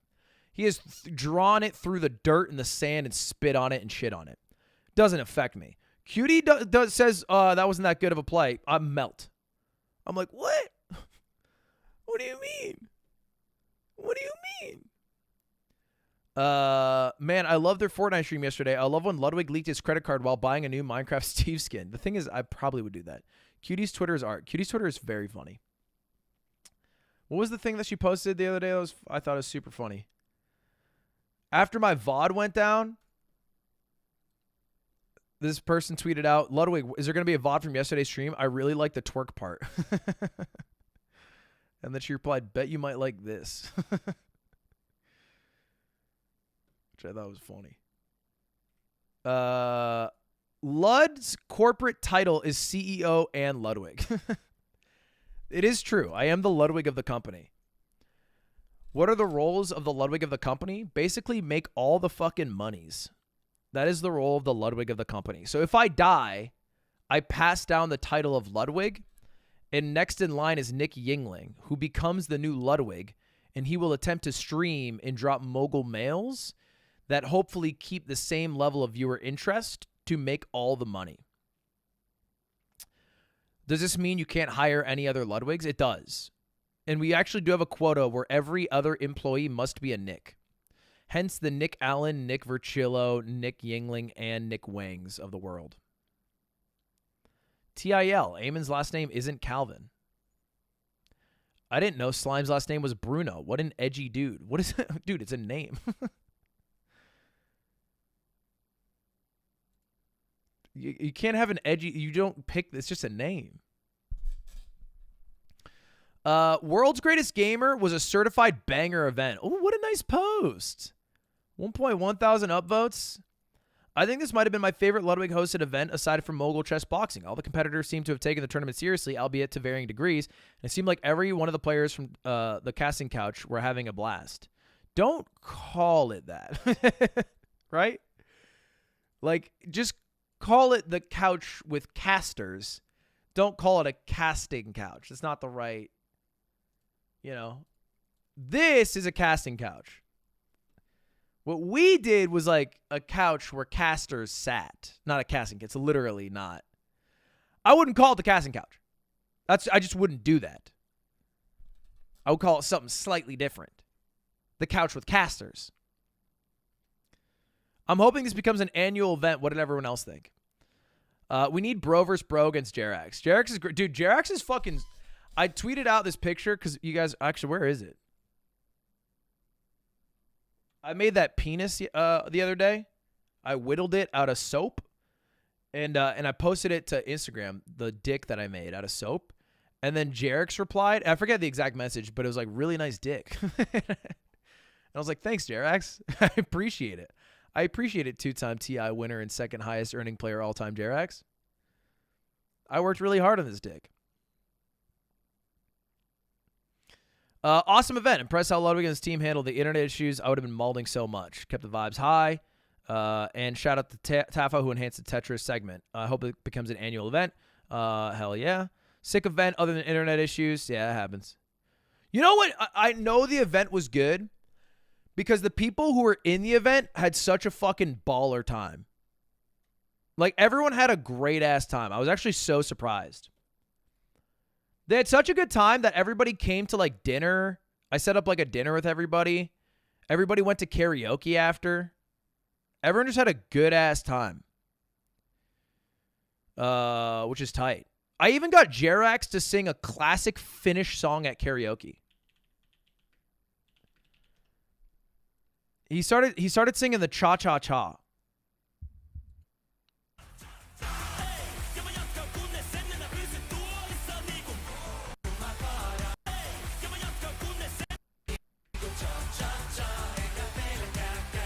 Nobody else could sing it because that shit was in direct Finnish. But when they came out with the cha-chas, I was like, cha, cha, cha, cha, cha, cha, cha. I don't even know if that was the right cadence. I was just having a good time. But yeah, everyone came out. It was hype. It was good. It was cool that that group of people could hang out. E-Rob went to karaoke. E-Rob came. E-Rob went to karaoke. I made it. What did he sing? I made sure everybody got at least one song, and E-Rob's song was, this one. E-Rob's song was this one. I don't think it's a good song for him, but he did pick it, and I respect him for that. This was his song.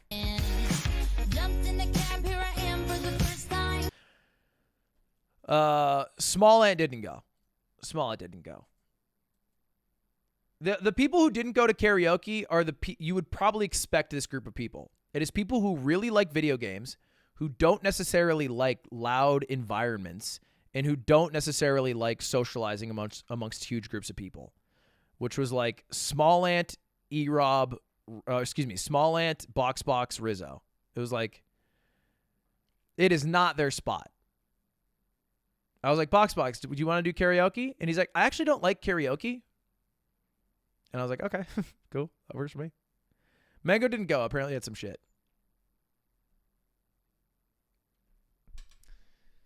Look, karaoke's not everyone's cup of tea. Tens went. He was crushing it. He sang some Japanese song. Super. You know what? I will say one positive thing about Super. Outside of this, he was a miserable sack of shit to work with. Amazing singing voice. Oh my God, it's like angelic. It's actually breathtaking. He has a breathtaking voice. Piece of shit outside of that. Oh, hate him. Beautiful voice. I think we already looked at this post.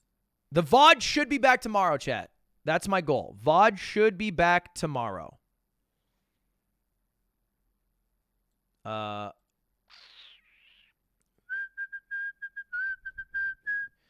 The Streamer Award admin is out for blood. The face of someone who lost all their Streamy Award nominations. Dude. What the hell? They're fucking up my damn, like, awards page. Have I ever won a Streamy? Am I over on all stream? Oh, no, I won Variety Streamer. There we go. Look, trophies are fucking cringe anyway. I feel like I got a nice-ass closet of trophies, but, you know, you start looking at the trophies too much, you get a bit lazy. That's what I think. People look at the trophies too much. This is all so crazy. Gonna be like the Bills in a couple years? Wait, what do you mean? Oh, because the Bills went to 4 Super Bowls in a row and lost every single one, creating an NFL record that'll never be broken. I love my girlfriend. Ludwig sighting. And it's just a K-truck. Why did you say not? Why did you say not to your own girlfriend? I don't know why it says not in the body text. I swear I love her. It's like a fucking Borat joke. My girlfriend dressed as a policewoman and told me I was under arrest on suspicion of being good in bed. After 2 minutes, all charges were dropped due to lack of evidence. AI sighting. Wait, what? There's AI Redditors? This is crazy. Ludwig made the worst world map I've ever seen. Wait, this was actually not bad. What the fuck? This was genuinely not bad. Wait, what the hell? I have like every continent. I have Greenland, Iceland, UK. I got Scandinavia. I got China. I got India, Thailand, Indonesia, Singapore, Malaysia, Japan, Aussie, Tasmania. Nobody's putting Tasmania in their fucking map. Korea looks bigger than India. No, it doesn't. No, it doesn't. I mean, it's not terrible. I didn't get every country in there. And to be honest, I should have filled in Africa a bit more. I don't know why I made Bolivia so fucking huge. But I feel like we didn't do that bad.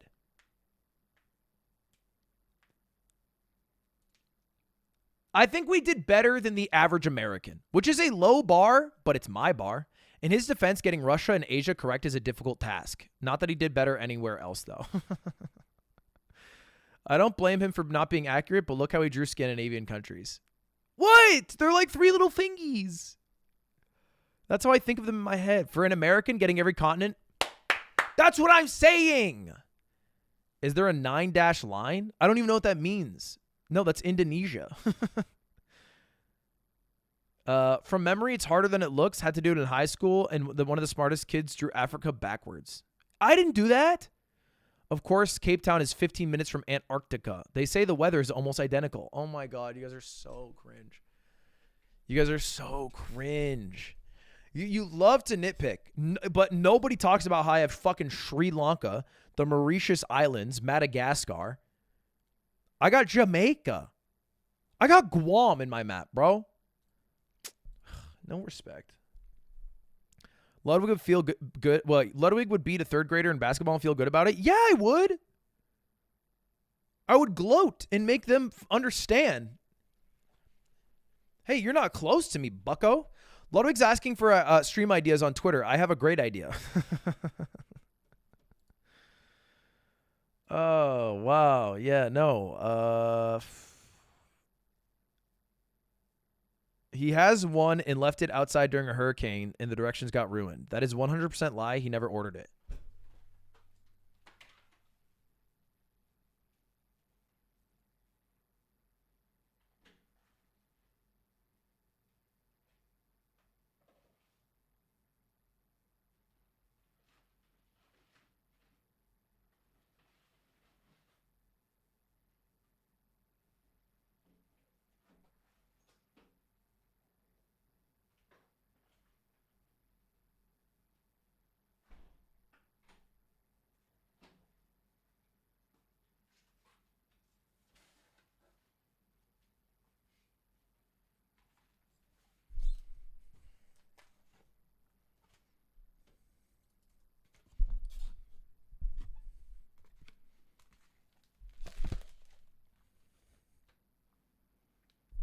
Okay? You feel like a big man for making up shit on the internet? It's broken as shit. I didn't lie. All right? Contrary to popular belief, I like telling the truth to you guys.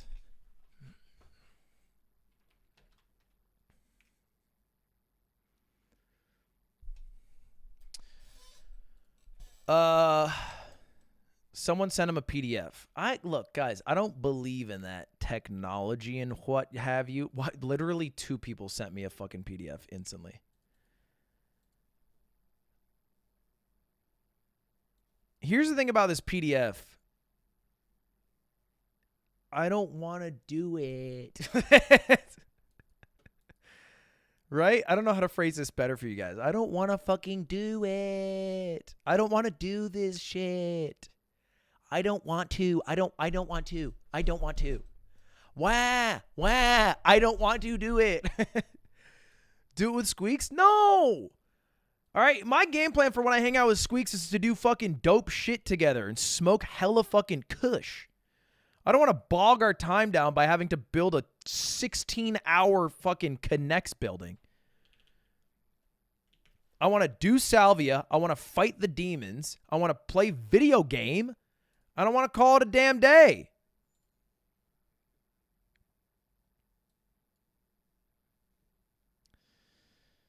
We'll figure it out. Look, we'll figure it out. I'm sure at some point I will have to do this. All right? I'll figure out something. What did he do, guys? A stranger was weird to my girlfriend. And then I went to France. It was a mistake. Yeah, that was me. That was me. I saw Finster. And I thought, you know what? It is time for me to get a bit strange. Why does this look so wrong? Wait, why does it look wrong? It doesn't. It looks like 2 chill-ass friends hanging out, one taller than the other. Wait, I actually look huge. Cody looks like an infant. I look 6'9". Looks like that loader forced perspective shit, but the set doesn't match either one of their heights. Like Cody looks a tad small and Lud a bit too big. Cody's hair crazy. Ludwig with hair is crazy. Okay, come on, dude. This wasn't fire up, I will say. You know what? Sometimes I'm on this podcast. I don't know if you guys have seen it. I forget what it's called. Cody Co Podcast. Fit and Fresh. Insanely Chill. The Insanely Chill pod. Oh my God, it's doing well. Oh my God, hell yeah. I love when I go on a podcast and it does well because it makes me think like, oh, you know what? Maybe I'm not totally useless. Now, I did not beat Young Nut, but to be fair, he is a fucking icon, so I'm not upset about that. But it seems like it generally did pretty well.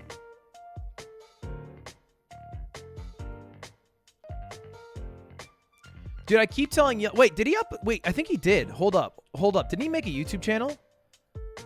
I vaguely remember him making a YouTube channel. No, I thought he uploaded a YouTube video. I guess he didn't. I could have sworn he did. What is this? Sparkles and champagne. VIP my section, royalty looking sexy, you know that be my man. The thing is, this would bang on TikTok, but YouTube Shorts is such a different game. It's crazy how dissimilar the videos you see on TikTok are from YouTube Shorts. Dude, is this all he uploads? Sparkles and champagne. VIP my section, royalty looking sexy, you know that be my man. My red flag, probably too good at talking to hot girls. Oh. Eric, what's going on, man? YouTube makes stream pop up as stream, but also flags all the other videos too. YouTube makes stream pop up as stream, but also flags all other videos too. What? YouTube makes stream pop up as stream, but also all other videos too. What does that mean? My brain cannot. Oh, for notifications. You can get notifications for stream, and it'll clarify that it is a stream, but you also will get all other notifications as well. Yup. All right. Anyway, check out the pod if you haven't with Cody Co, because it was good. As an ASU alum, I'm offended. I don't know how the fuck my editor fucked this up. Maybe they did it on purpose to fuck with me, but they did put U of A in here, which is like the one faux pas as an ASU grad. So, yeah. As an Australian, we have different universities, so I'm not familiar, and I'm confused. Arizona State University is ASU, right? Is there a shorthand initialization of University of Arizona? Yeah, almost every state has a state school and a university of school. So it's like Arizona State, University of Arizona, ASU, U of A. Colorado State, maybe UC is what they call it. Can you read that again, but in an Australian accent? Yeah, I got you. I just want to clarify, because I was in Australia. His face when he realized it's happening. Baldwig, let's go. I think we've seen this. Tough guy Ludwig or bikey Ludwig? Can't believe they let the Goon Squad in. There's insane people on the internet. Oh, I don't feel like I need to read this. Made this. Thanks. Petition for something like this again. Yeah, Ludwig. Make a frickin'... Hey, man, can you make a frickin' Christmas album? Yeah, Look, I'll make some music again. I'm supposed to make a song with Lily, I think. All right, anyway, that was subreddit. Bang. Oh, by the way, I don't know if you guys saw this, but huge update in the mogul mail that I made. On Unity. If you guys saw, I made a mogul mail about a week ago on Unity's changes to how they are planning to make money.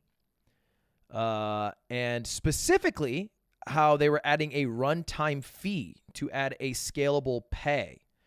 And they finally apologized in this tweet that I will read out. And it says, "We have heard you. We apologize for the confusion and angst the runtime fee policy we announced on Tuesday caused. We're listening, talking to our team members, community, and customers and partners, and we'll be making changes to the policies. We'll share an update in a couple of days. And it has been a couple of days. So we haven't seen their update yet, but we'll see. Thank you for your honest and critical feedback. And then they got ratioed a bunch. Taking all bets, do they double down and make it worse or actually revert changes? Y'all not going to get off like some bullshit video game apology with weak-willed gamer nerds. People need to build a future. Yeah. And yeah, they're getting lit up. And the only thing I think is worth pointing out, because I don't think we need to harp on this too long, this is the current CEO's salary. That's it. That's all. He's made $11.8 million. That's it. $380K a salary, $3 million of stock options, and $8.3 million awarded as stock. That's it. 11.8. I just wanted to show this. I just wanted to put this number out there.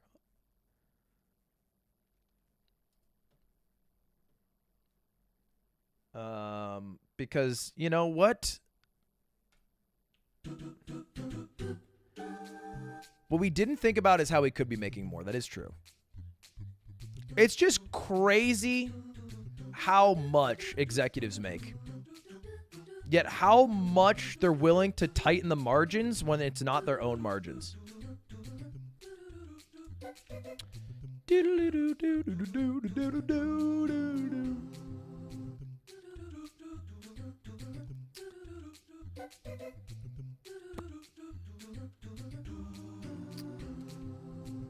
It did take a whole year to make that. That is true. How much do you make? Much less than that.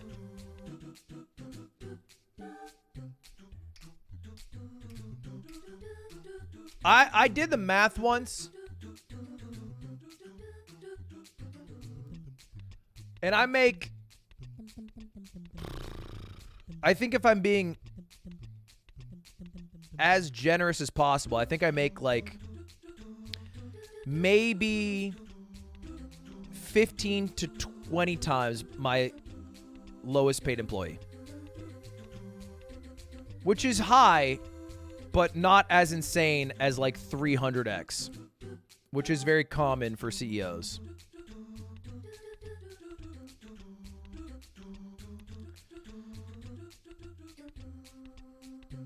Oh, well, I'm not including Tim in that. If I include Tim, then I make about 1,000 times my lowest paid employee, but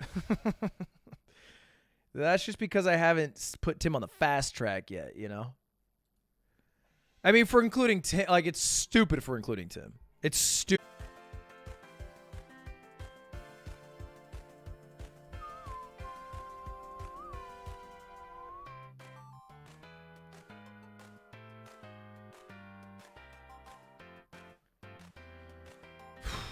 All right. Note to self. Don't upset Tim. Like, geez, man. Tim, that was crazy. You will be receiving a raise very shortly. My God. Do not fuck with Tim, bro. All right, chat. Chatters, chatties soldiers. All right. We today are going to look through something, okay?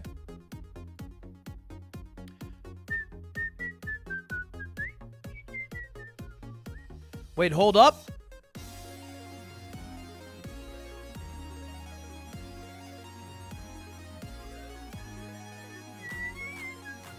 Bring Coots to work day for the 24-hour stream? I'll probably bring Coots, yeah. Wait. 1, 2, 3, 4, 5, 6, 7.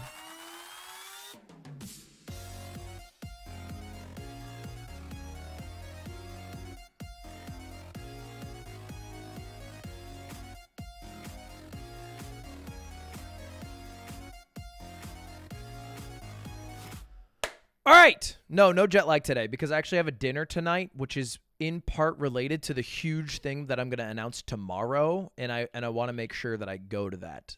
but we will do jet lag at some point. I'm not lying. The thing is, jet lag is a lazy stream, right? Like if I boot up and I just do jet lag, it's kind of a lazy stream. So I need to do like, I need to stream non-lazy streams enough to have time to do lazy streams. You know what I mean? This is not a lazy stream. What are you talking about? Freaking, we talked about so much today. We created a list of complaints for YouTube. We went over our Reddit. And we have right now a very special segment. Okay? Hey, here's a fact for you. You're special. You are rare. Ignoring the whole fact that you came from Stardust and your, papa's sperm inseminated your mom's egg. Right, and you know how that works. Outside of that, you are one of like 5.6 million subscribers on this channel. Okay? Which there are only 5.6 million out of 7 billion people on Earth. It is very rare to be a Ludwig subscriber. Most people in the world are not. Most people through time are not. You are 0.08% or whatever of the world population. A very rare thing indeed. But not the rarest thing in the world. And today I asked my moderators to pull up a list of the rarest things in the world. It's actually 5.4 million subscribers. Well, I'm hoping to have a really big month, okay? So maybe by the time this comes out, we go crazy. How many of your 5.6 million subs are bots? Let's not worry about numbers, bots, robots relating to my channel. Let's move on from that, and let's specifically talk about some of the rarest things in the world, because we have a list here that I want to go through today, which starts off with one of the rarest stamps in the world, which is something you've probably never thought of before, but this is it. The only known surviving British Guinea 1 cent magenta stamp. It is the rarest stamp ever. There's allegedly only one of these. Well, the stamp was issued in 1856 in British Guiana in South America. You know, it was a British colony back then. And then it was discovered by a schoolboy in 1873 among a pile of his family's papers. He didn't realize the stamp was unique. He thought he'd find another one, sold it on to somebody else, who then sold it on to a stamp dealer in Britain, who then sold it on to the most famous stamp collector in the world at that point, a man named Count Ferrari, who lived in Paris. At that point, in the late 1870s... Okay, let me just take a stab here. This is a very rare stamp. A schoolboy found it, which is a classic story of like, oh, I looked through my stuff. I found this super valuable thing. I sold it. I'm going to assume this stamp, it's a fucking stamp, is worth $1.1 million. People suddenly realized no other stamp like this had ever turned up. They kept looking and looking and looking. No other British Guiana 1 cent magenta has ever shown up. This is the only one in the world. Isn't this not that impressive? Like, I could just make a 1 cent stamp now, and then in 200 years, just give it to my kid. You know what I mean? Just like pass it down in a vault. A story, a powerful story about another stamp showing up and being offered to some of the greatest owners. Wow. Is this how adults feel when I show them my Pokemon cards? Because I am not impressed right now. If this was a Charizard, I'd be losing my mind. Well, the stamp itself is made of paper, of course. It's printed, it's on magenta-colored paper, and it's known as the 1 cent black on magenta. It's printed in black. The printing says British Guiana. It says 1 cent. The 1 cent is what's the price? Because there was also a 4 cent magenta, of which about 200 are known. But the 1 cent is totally and utterly unique. Is extraordinary. The back of the stamp contains all the provenance. It contains the footsteps, so to speak, of every owner it's had since the 1870s. It's all. He's got to be fucking with us. This has to be a meme. There's no way you can talk about the stamp this long without mentioning its price. It's been such an important stamp that Unusually, every owner has marked the reverse of the stamp in some way, either by putting a little tiny hand stamp or putting their initials on it. Quite fascinating. You see the entire geography of that stamp on its back.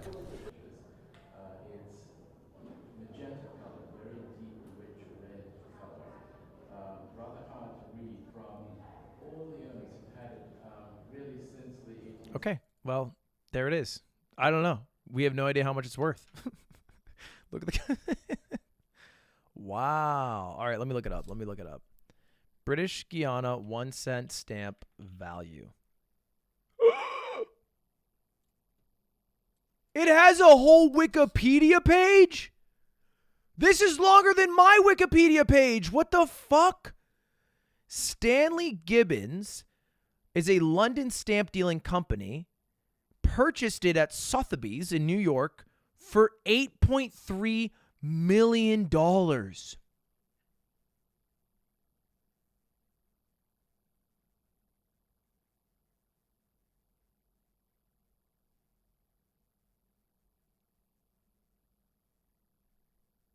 Controversy.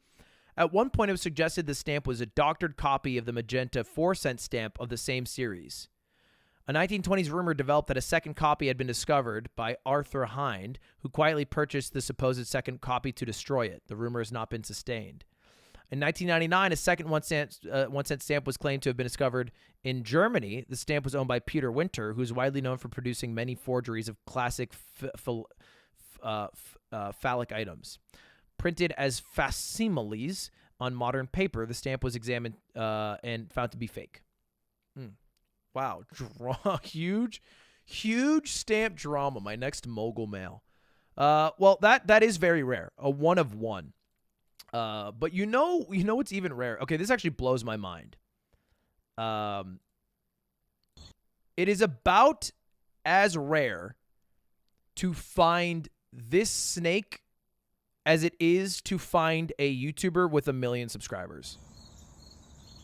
A 2-headed copperhead snake was found slithering in Woodbridge, Virginia. And apparently 1 out of 100,000 snakes got fucking 2 heads on them. I guess this is kind of common in like all creatures, right? There's 2-headed people. Although I suppose you don't call people 2-headed. You call them conjoined twins. That's a term.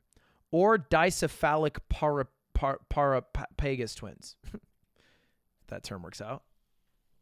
It is more common with reptiles. Yeah, I looked up 2-headed human and only 1 person came up. Well, I guess 2 people came up. That was confusing. This is the rarest Pokemon card in the world. Ugh. Before launching myself off the top rope at WrestleMania.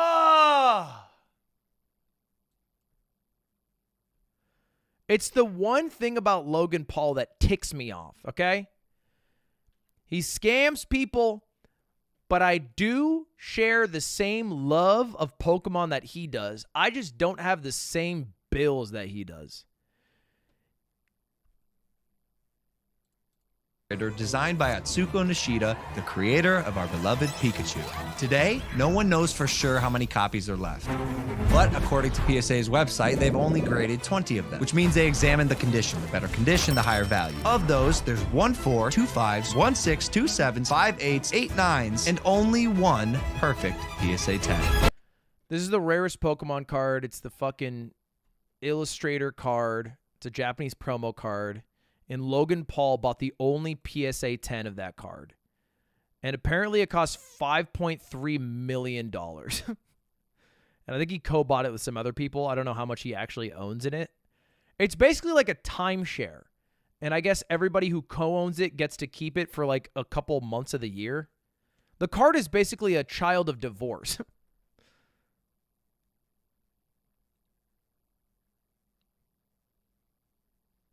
I will say, okay, say what you will about Logan Paul, but I don't think you should be allowed to scam people and get away with it. Sorry. Uh-oh, Mr. Controversy here. I'm not afraid to say things people are. I say what I feel.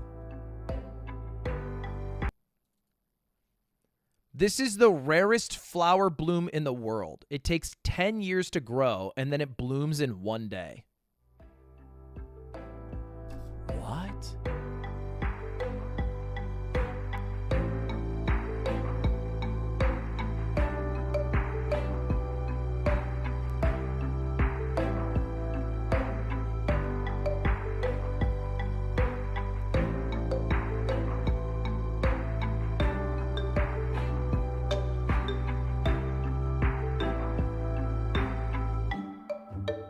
That's it?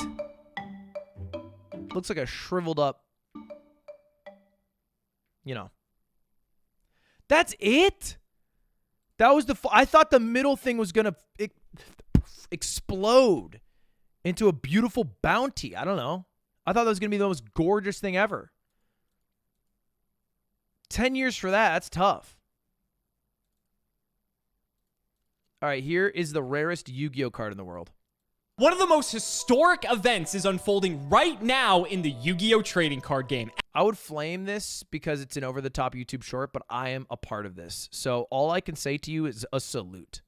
We both do this. As the rarest card ever printed will soon be up for auction. Tyler the Great Warrior was thought by many fans to be a myth or a legend, but after nearly 2 decades, the card has now surfaced. What the fuck is... In 2001, Tyler Gressley was diagnosed with undifferentiated sarcoma of the liver, which is an extremely rare... Oh my god, what the hell? ...form of cancer. In 2005, the Make-A-Wish Foundation granted Tyler's wish of creating his very own Yu-Gi-Oh card, Tyler the Great Warrior, characterizing... Oh, that's so sick.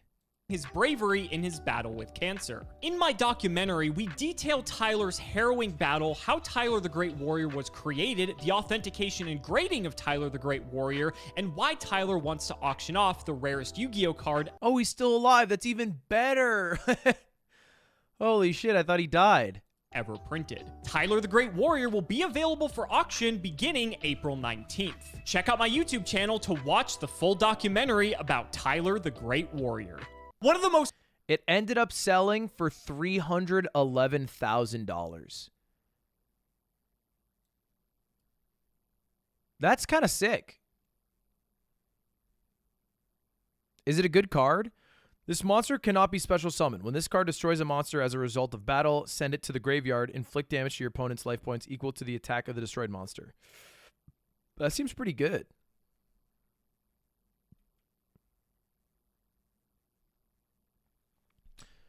It's a trash card. It's terrible. Oh, okay. Okay, never mind. Jeez. Why sell it? I don't know. Maybe Tyler needed money. Look, 300K is not bad. And let's be real. It's pretty hard to buy a fucking home these days. All right?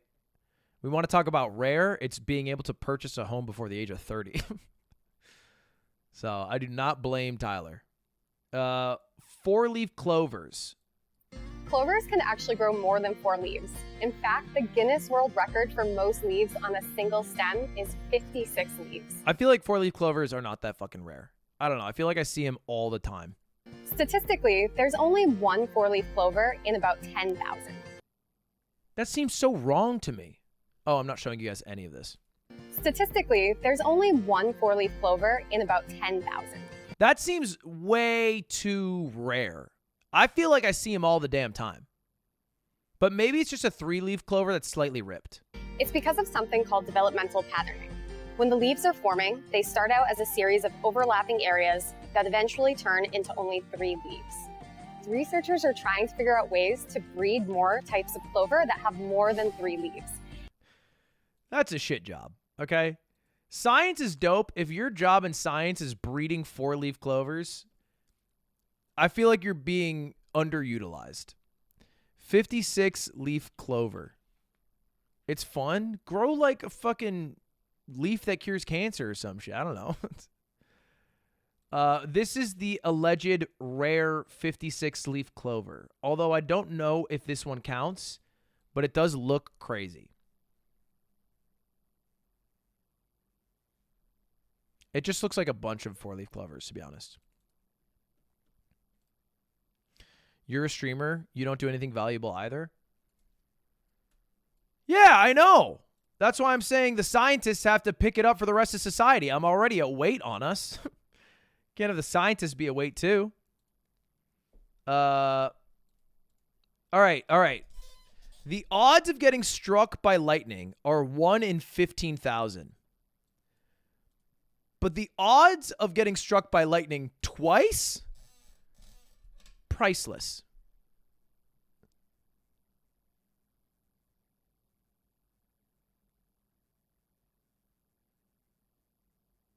Oof. I know it's going to happen. I just don't know to who.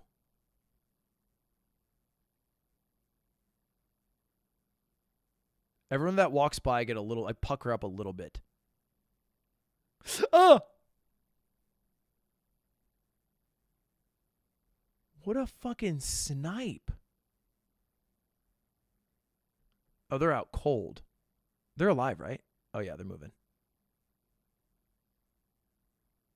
That looked like they got smitten by God. If it's the year like 400 and you see a homie get struck by lightning, you're just gonna believe in Zeus and pagan gods. Like, what else are you gonna say? You got struck by lightning? Instantly, you're going to burn off like 8 of your oxen to God, to Zeus. This has to be fake. I think it's real. People get struck by lightning. It's a real thing. It's rare, but it's real. All right. Homie got up like he just had a hangover. There's no way. There's no way. That is so unlucky. That is so unlucky. How is that even possible? Oh my God. That cannot be real. That's unbelievable.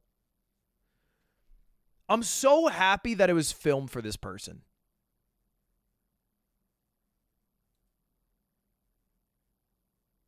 Because if it wasn't filmed, this is the most unbelievable thing to ever happen. And nobody would care about you whining about it.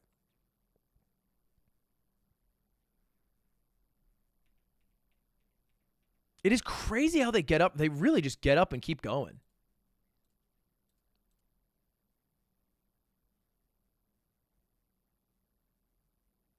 That is crazy. You know what? Maybe Zeus kind of weak.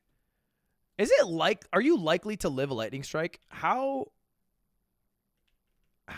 lethal is lightning? Only about 10% of people who are struck by lightning are killed. Wow. Wait, that's like really low.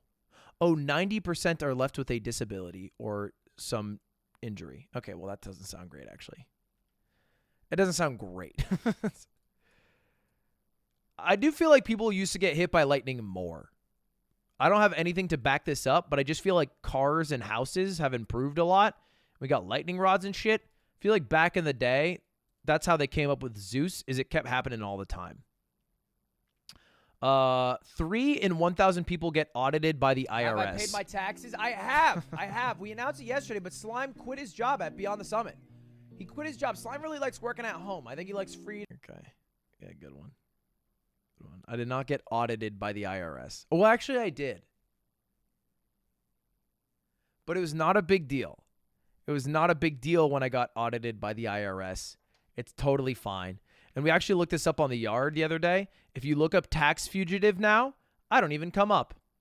All right, take a look at that, bitches. It's a new game on Nintendo Switch called Tax Fugitive. You think the person who made this game ever saw one of my videos about being a tax fugitive? You're literally right there. I mean, yeah, but I'm like all the way down. It's like not even that big of a deal. I'm like all the way down here. And it's also my own YouTube video. It used to be just a picture of me on Reddit. That's my own YouTube video because this title. Because I think in this, yeah, this I used to be the number 1, 2, 3, 4, 5, 6, 7, 8, 9, 10 option with my ass being in there. So we've gotten better since then. Things have improved for me. The odds of a what?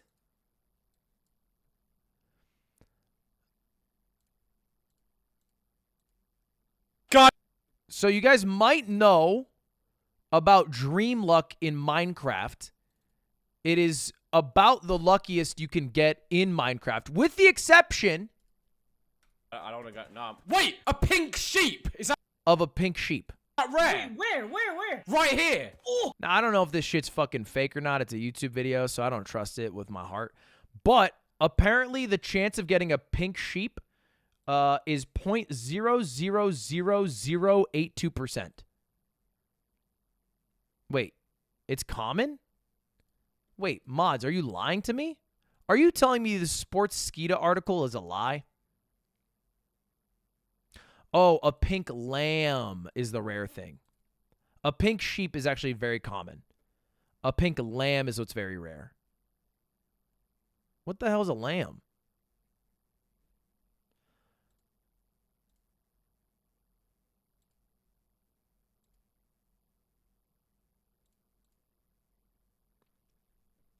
A baby sheep? Wait, what? A lamb is a baby sheep? What?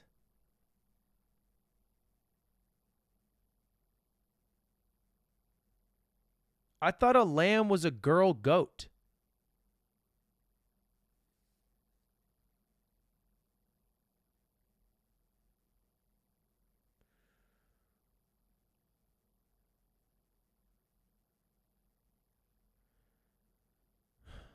Dude, I'm sorry.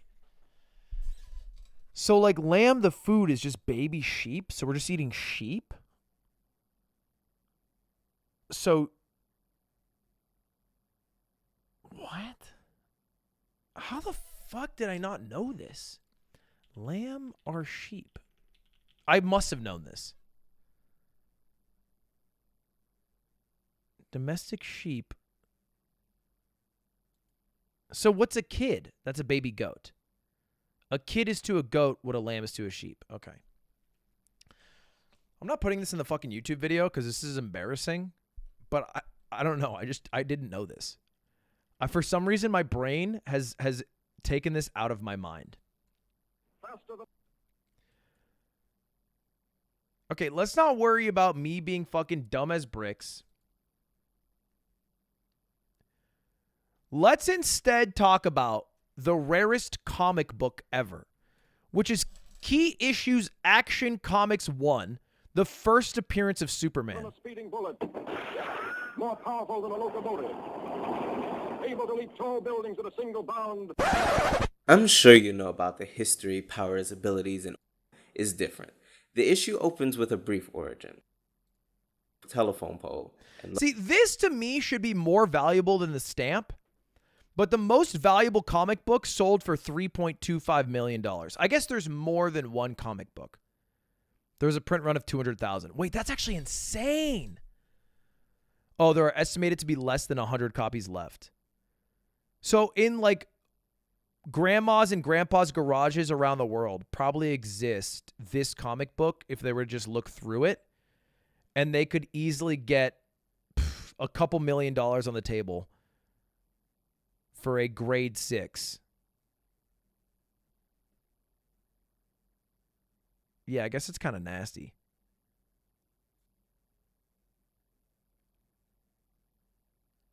To the people on YouTube, Ludwig thought lamb was a female sheep. Okay, can we chill? We don't have to narc to people on YouTube to explain how I'm dumb and shit. Sometimes I'm dumb. Oh, I saw this. Gretzky rookie. The rarest Magic card in the world. Okay, I think this is... Okay, hot take.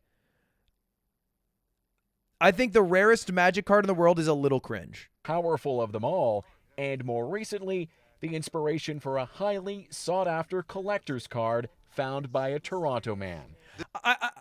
In a way, I think it's cool because it was a great marketing effort, and it's in line with Loader in the one ring, and there's one card. However, I think it's kind of lame only because its rarity comes from a contrived marketing campaign. It's very artificial, as opposed to the natural rarity of like a 300-year-old stamp or a comic book that nobody thought would be big that turned out to be huge. You know what I mean? But I will still show the One Ring unboxing because I do think it's insane. And I'm happy that the person who found it was so torqued about it.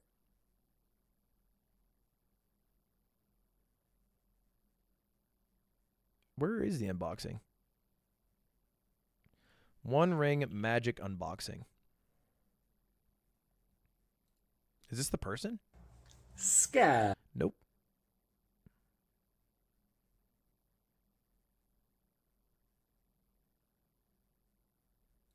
Well, I'll just do this. I know they just sold it to Post Malone. Dude, clickbait is insane. I tried Googling One Ring Magic unboxing. It's only people clickbaiting that they... wait, it wasn't filmed? Really? Why did I think it was filmed? Oh, maybe it wasn't. I thought this was it. This video was taken by the guy who pulled the one... Look at it. Oh, they didn't film unboxing it. They just filmed them holding it and shaking.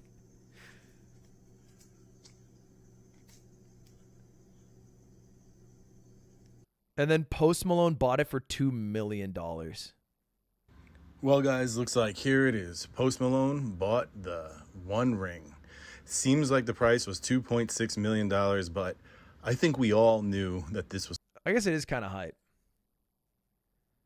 It's like modern day Willy Wonka. As close as we're going to get to it, at least. This is the rarest baseball card all time. Who the fuck is that? Who is Homie? Homie. The 1909 to 1911 TTO6 Honus Wagner is still king. That's Honus Wagner? Who's Honus Wagner? Honus Wagner. Guys, I didn't know what a lamb was. Honus Wagner, sometime referred to as Hans Wagner, was an American baseball shortstop who played 21 seasons, almost entirely on the Pirates, and he won his 8th and final batting title in 1911, a record that remains unbroken to this day. Wow. He was nicknamed the Flying Dutchman due to his speed and German heritage. Hans Wagner is also the featured player on one of the rarest and most valuable baseball cards in existence. Well, this is the card. It's valued at $6.6 million. Or at least one of the cards sold for 6.6. The highest graded one sold for $7 million? Is that right? What's blowing my mind is that the stamp still gaps all of these.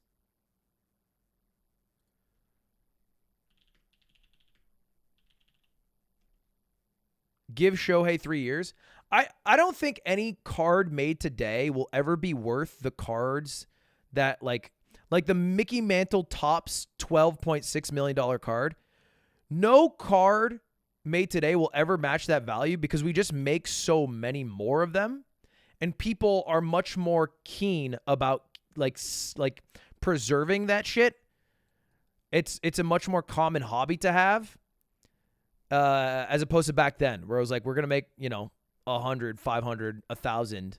And then nobody thought about keeping them safe or whatever. Even like the One Ring card, which only has one ever made, did not sell for nearly as much as this, 12 mil. And I don't think it ever will.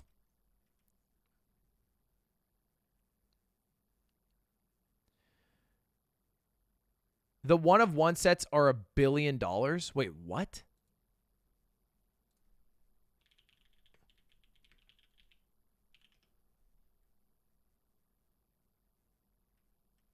With a B?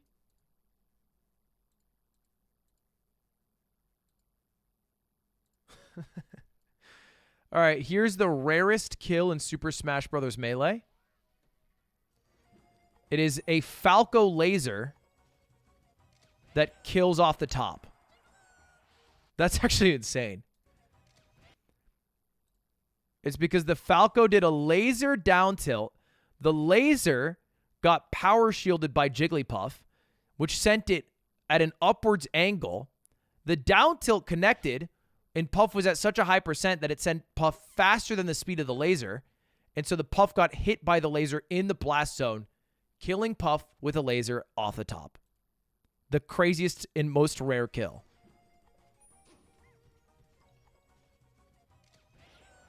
That's actually insane. A laser off the top kill.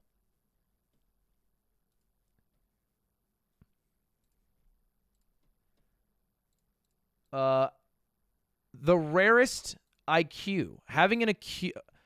Only 1 in 2 million people have an IQ above 180. Wait, that's really high. 1 in 2 million people have an IQ above 180. That's like thousands of people. That's like a lot. I think what's probably rarer is somebody having an IQ above 120 and not fucking talking about it. That's probably rarer than having an IQ that high. The motherfuckers who are going out of their way to take the IQ test to talk about are insufferable. I saw this Reddit post. Oh my God. It was the most insufferable Reddit post. It was on r/chess.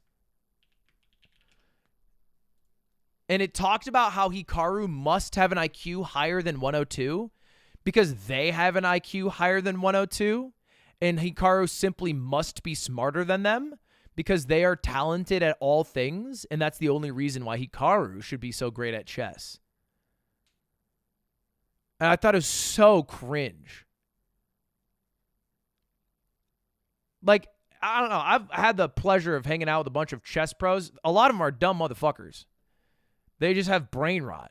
And, like, there's probably some predisposition to being good at chess. But I think almost anyone, if they start young enough, is capable of reaching international master. And then, you know, a pretty large, I think, group of people, IQ aside, could also hit GM.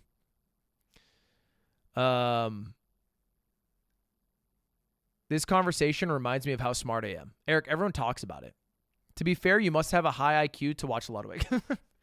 My IQ, I think if I'm being real, I think my IQ's 99 or 101. I think 100's average, right? I think I have a higher social IQ, but I don't think they count that in an IQ test. Here's what I wish an IQ test would cover, right? Like, here's an IQ test. You're in a blunt rotation, okay? One of your homies keeps getting past a blunt. They keep smoking it, but you do not know that you know as a fact they cannot hang like that. Like, how do you get them out of that situation so that they don't get insanely high so that you don't have to take care of them later? That should be on the test. Okay? Answer, you pull them out of the circle, or you just tank it for them like a hero. Tell them it's laced, and then tell them they're being way too loud. Hey, everyone's been talking about how annoying you are in this circle. Can you chill? And that's how you're a good friend. And we begin with breaking news here in Los Oh, I remember this. The rarest lottery win in the world. Angeles, where someone is holding tonight's winning Powerball ticket worth $1 billion. There is only one ticket matching all 5 numbers and the Powerball, and it was sold in downtown L.A. KTLA's John Fanilio live in the newsroom with the exciting news. John. Yeah, wow, Cher, Micah, this is incredible. Someone is America's newest billionaire, and they bought the winning ticket right here in our own backyard. That winning ticket was purchased at a tiny store in the heart of downtown LA's Fashion District at 1205 Wall Street, not all that far from LA's Skid Row. Sky 5 flew over the store a short time ago. The ticket was purchased at the Las Palmitas Market, a small storefront in the garment district. You can see the sign outside there says, "Play now." Someone certainly did. We tried to call, but the store is closed and no one answered. Do we know who won? The total jackpot was 1.08 billion?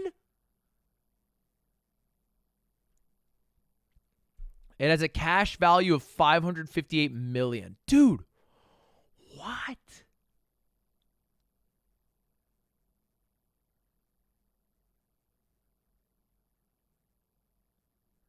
That is so much.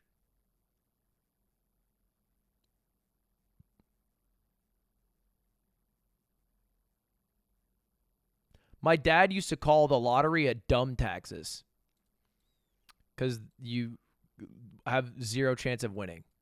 But I don't subscribe to that because what if you win it? That's what he didn't think about. All right. And there's also, I will say, like some value to hope. Okay. Yeah, sure. The chance of winning it is very low.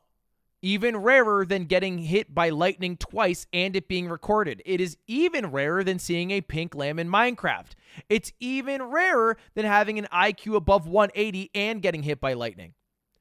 But I think the hope that you receive buying a lottery ticket and then watching the lottery be drawn has inherent value. Okay? Even if you're going to lose money. A little hope goes a long way. And as a gambler, you never know when your next big win's going to come. You know? Here's the thing. Oh, it's a dumb tax to buy a lottery ticket? Well, if everybody stopped buying a lottery ticket, then you would win. Wait, no, you wouldn't because you still need to hit the numbers.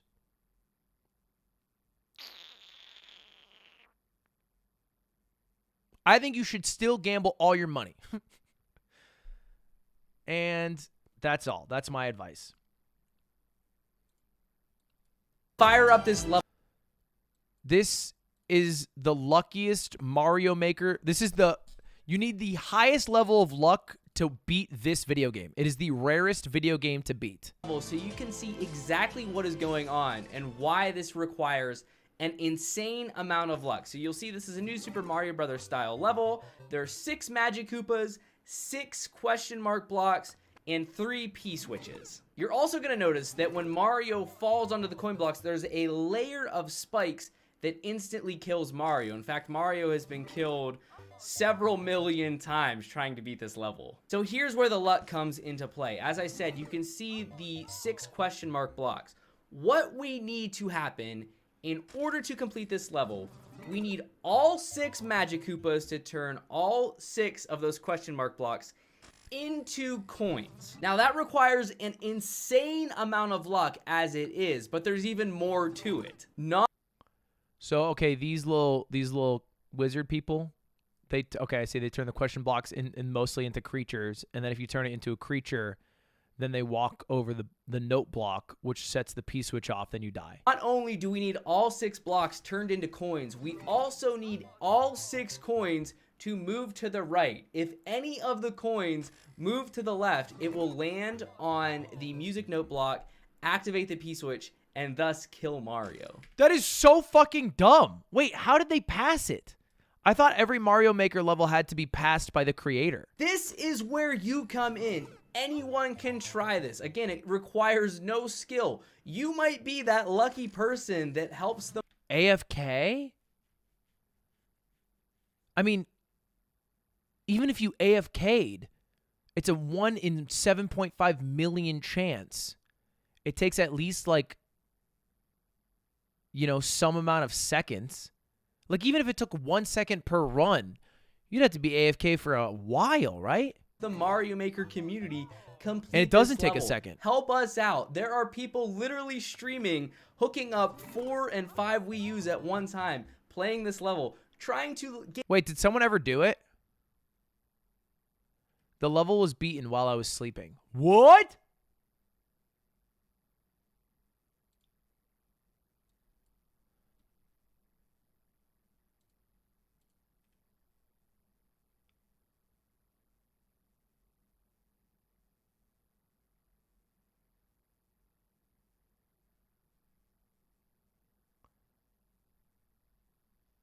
Is there no video?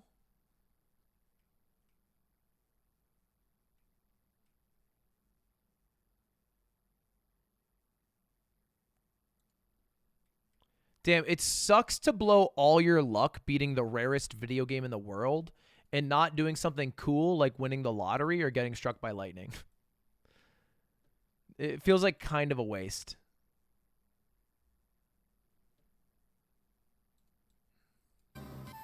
The rarest shiny Pokemon.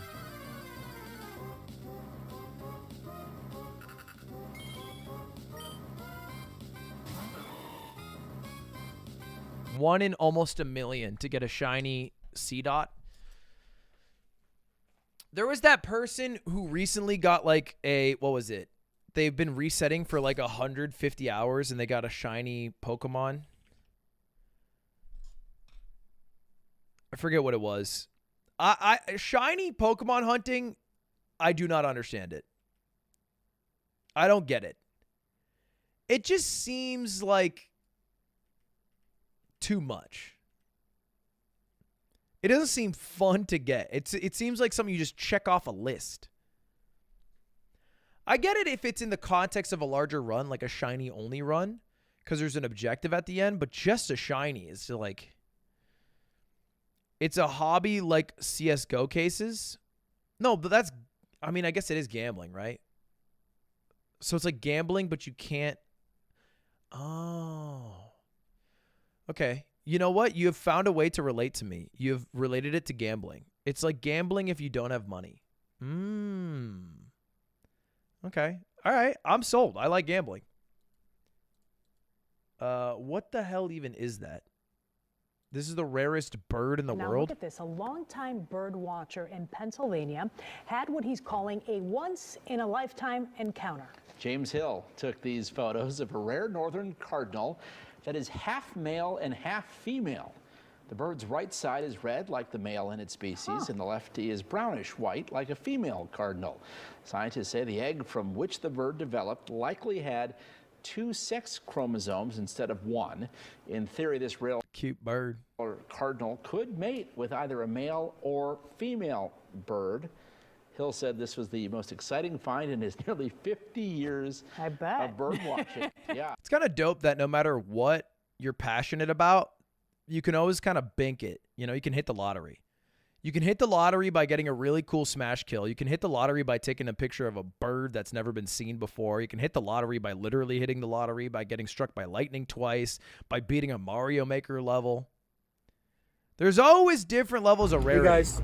Well, the government. This is the fucking rarest lobster. Mark here from Get Maine Lobster. Super duper excited to show you what is called a cotton candy lobster. It is so rare.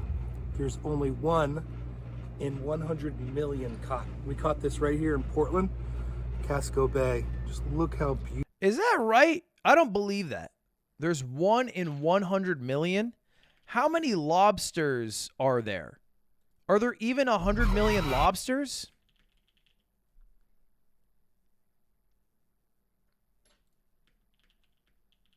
I feel like they made that shit up.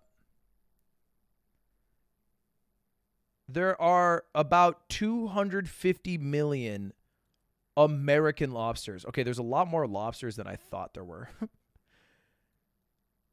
Okay, about 1 in every 2 million lobsters are blue. Beautiful that lobster is. I do think blue lobsters are tight. I think a real life shiny is pretty dope. So tomorrow, today's Sunday, happy fallback day. We're gonna contact. What is it? Tomorrow, today's Sunday, happy fallback day. Is that like a time thing? Leap forward, fall back?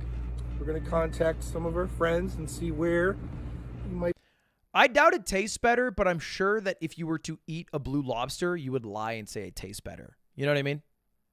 I think that's what people do about expensive things. They'd rather believe it tastes better, so they'll trick themselves into thinking it tastes better. Because you don't want to spend money and get a rare thing and then think it's worse. That's like, what's the whole fucking point if you can't trick your own dumb brain into believing it? Might be able to deliver this lobster. It's not blue, it's cotton candy. Bro, that's fucking blue. I don't know what to tell you. That's a blue-ass lobster. Not gonna sell it. Oh, I guess it does have hints of red, but I mean, that's because they're normally red, right? We're not gonna cook it. This is a beautiful lobster, and we want to preserve it. It does look shiny. It looks holographic. That's kind of sick that he's going to preserve it, though. It'd be very easy to just sell it. And I'm sure you'd make bank for that. All right, here's some other rare animals. This is Aya and Shagu, two adorable clouded leopard cubs. Don't be fooled by their youthful spirit. Clouded leopards are some of the most shy, mysterious, and elusive cats. That's a cute-ass Besides their shy nature, they have a steadily declining population, making it even harder to spot them in the wild. It does suck that as humans, we find anything cool, unique, or rare, and then we just fucking love finding it, capturing it, killing it, selling it, harvesting it, making clothes out of it. Like, we only get left with the abundant lame shit because of how often we see it, and then we miss out on all the cool rare shit. As far as big cat, like what those tigers. What's that one tiger breed that there's like a picture of? Or maybe it's a lion. The Barbary lion. Yeah. That went extinct. It's basically the dope-ass looking lions that we always think of. Let's go. The Tasmanian tiger, those fuckers look weird as hell.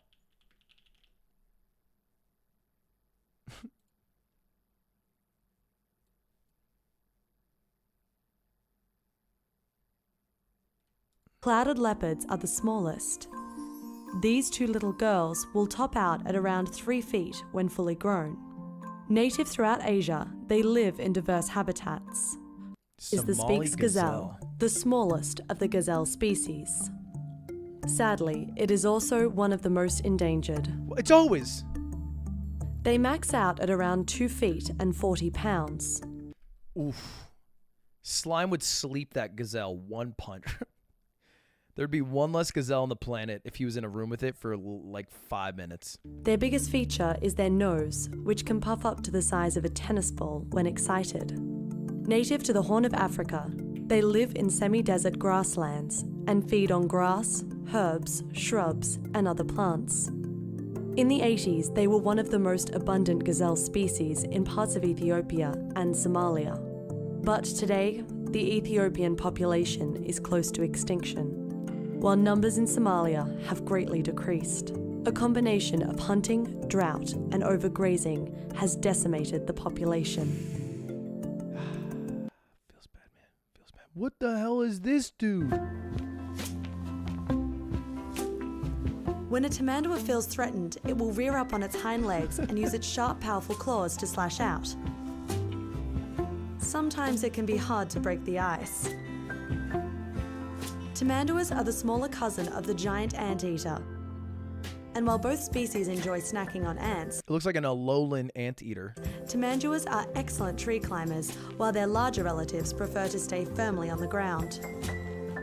Tamanduas have excellent defense mechanisms for enemies both large and small. If a predator gets too close, the tamandua will release a powerful, stinky spray, 4 times as strong as a skunk.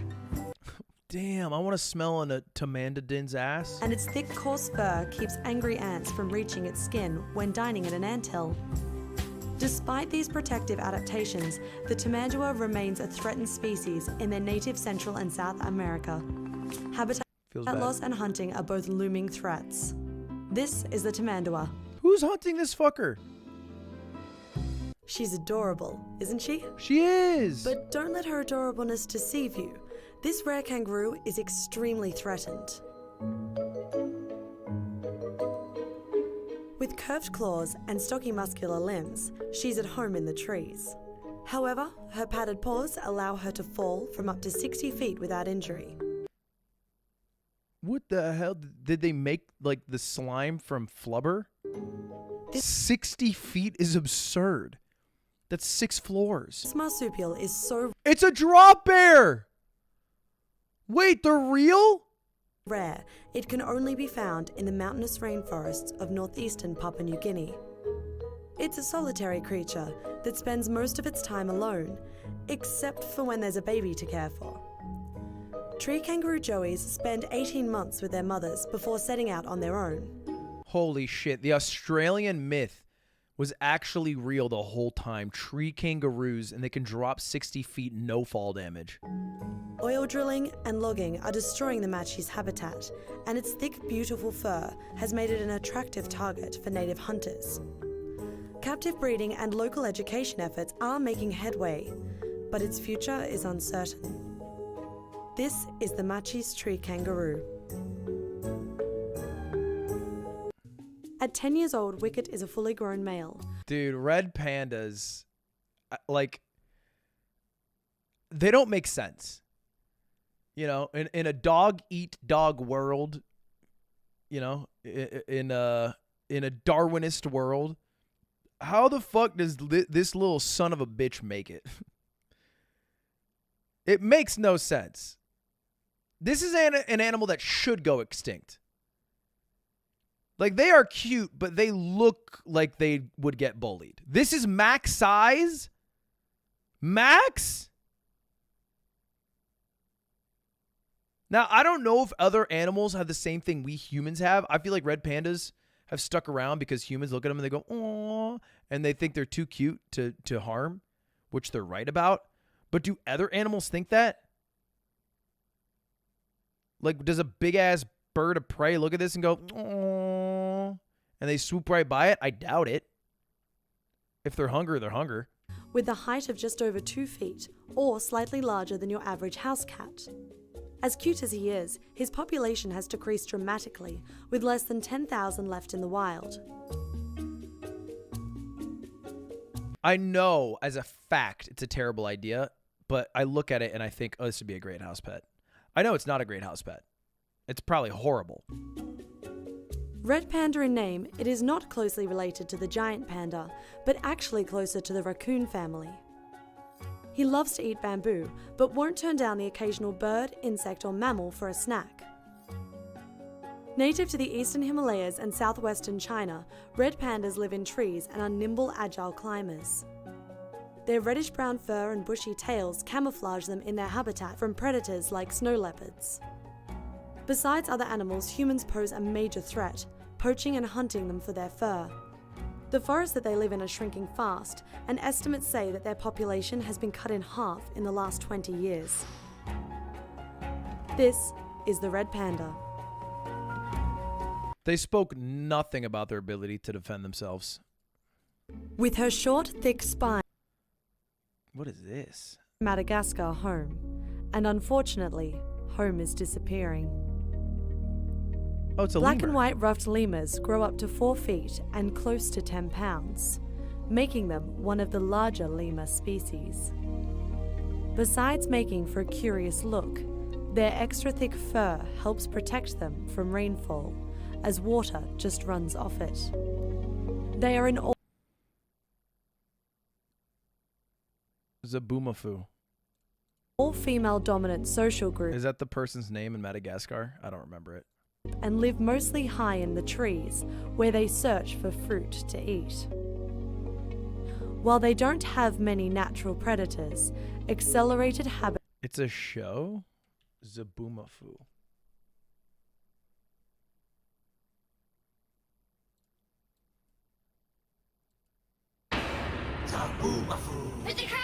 While walking in the woods one day, Chris and Martin saw something strange. A little leaping lemur who liked to bounce and play. They followed their new bouncing friend, not knowing where this adventure would end. The animals were headed just around the bend. Where are they going? I don't know. How do we get there? Come on, let's go. Me and you and Zabumafu. Come along and see what's new. We're doing the things that animals do. Wait, these are real animals. I thought it was like a puppet. I'm up here at giraffe height getting leaves. And I'm not alone. Zabu's here! Hey, Zabu! They actually had a monkey or a lemur on the show. How are you doing up there? We're coming down. Good leaves down here, too. Is he real or a puppet? I can't fucking tell. So, Zabu, Who'd you see in the forest today? Well, you know Zabu. He never talks until he's filled his belly. I'll be right back. All right. Is this real or a puppet? You want a snack? What do you think Martin's gonna get? This is real. For you.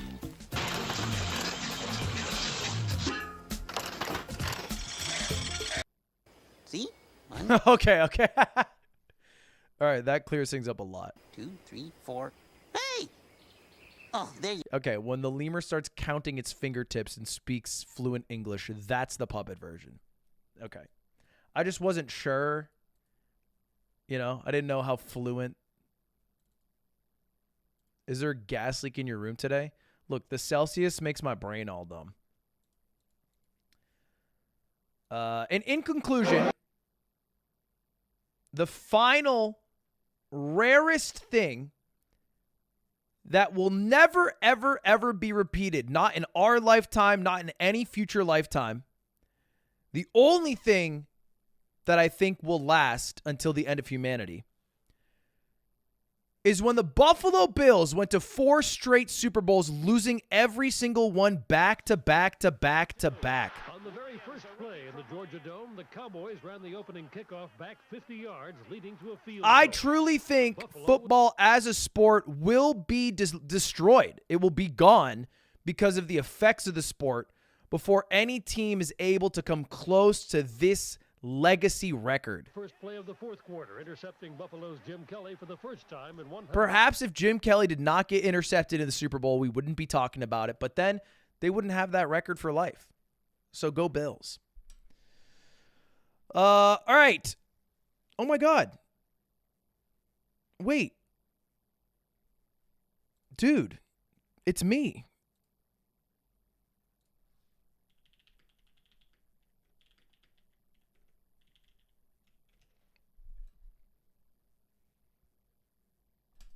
Zabumafu's better than the Buffalo Bills? Yeah, but we also don't want Zabumafu to go away.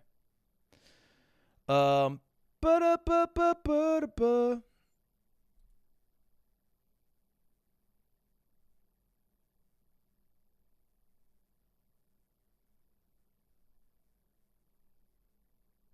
All right, chat. Chat, I think I got to end. Yeah, I do. Because I can't be late for dinner. But as I said earlier in stream, I have a huge announcement that drops tomorrow at like probably noon Pacific, 3 Eastern. And I'm going to go live right after to talk about it.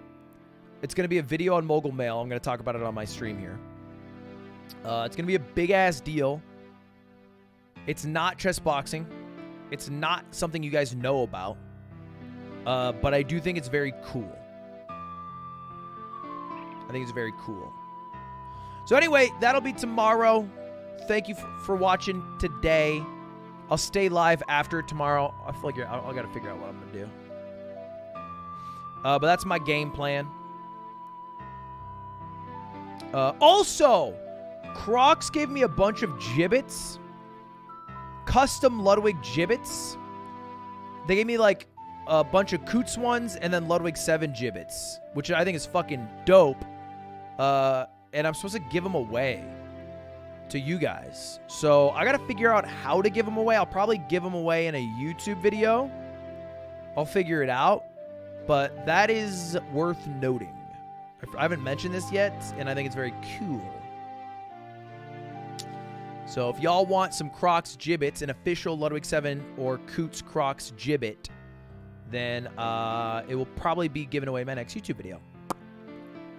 All right, chat, thank you all for watching. I appreciate you all. Have a good rest of your evening. Thanks for hanging out with me today. I'll likely upload nothing else tonight, actually. I don't have a video ready.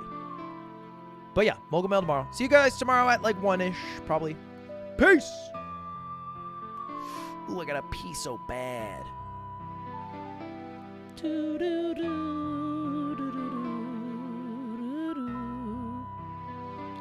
You can't buy them yet. They only gave me some to give away. But maybe if the giveaway goes well, then they'll let me sell them. I don't know. I basically just have to prove to them that people would buy my Croc gibbets and Crocs if I were to sell them.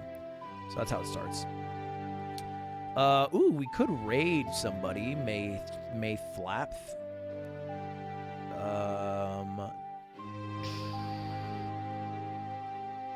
You know? Where, Slime IRL is back to streaming after his hiatus. If you guys want to go watch Melee, but only go if you're gonna watch Melee. If you're gonna bother him, expect to be banned. Peace.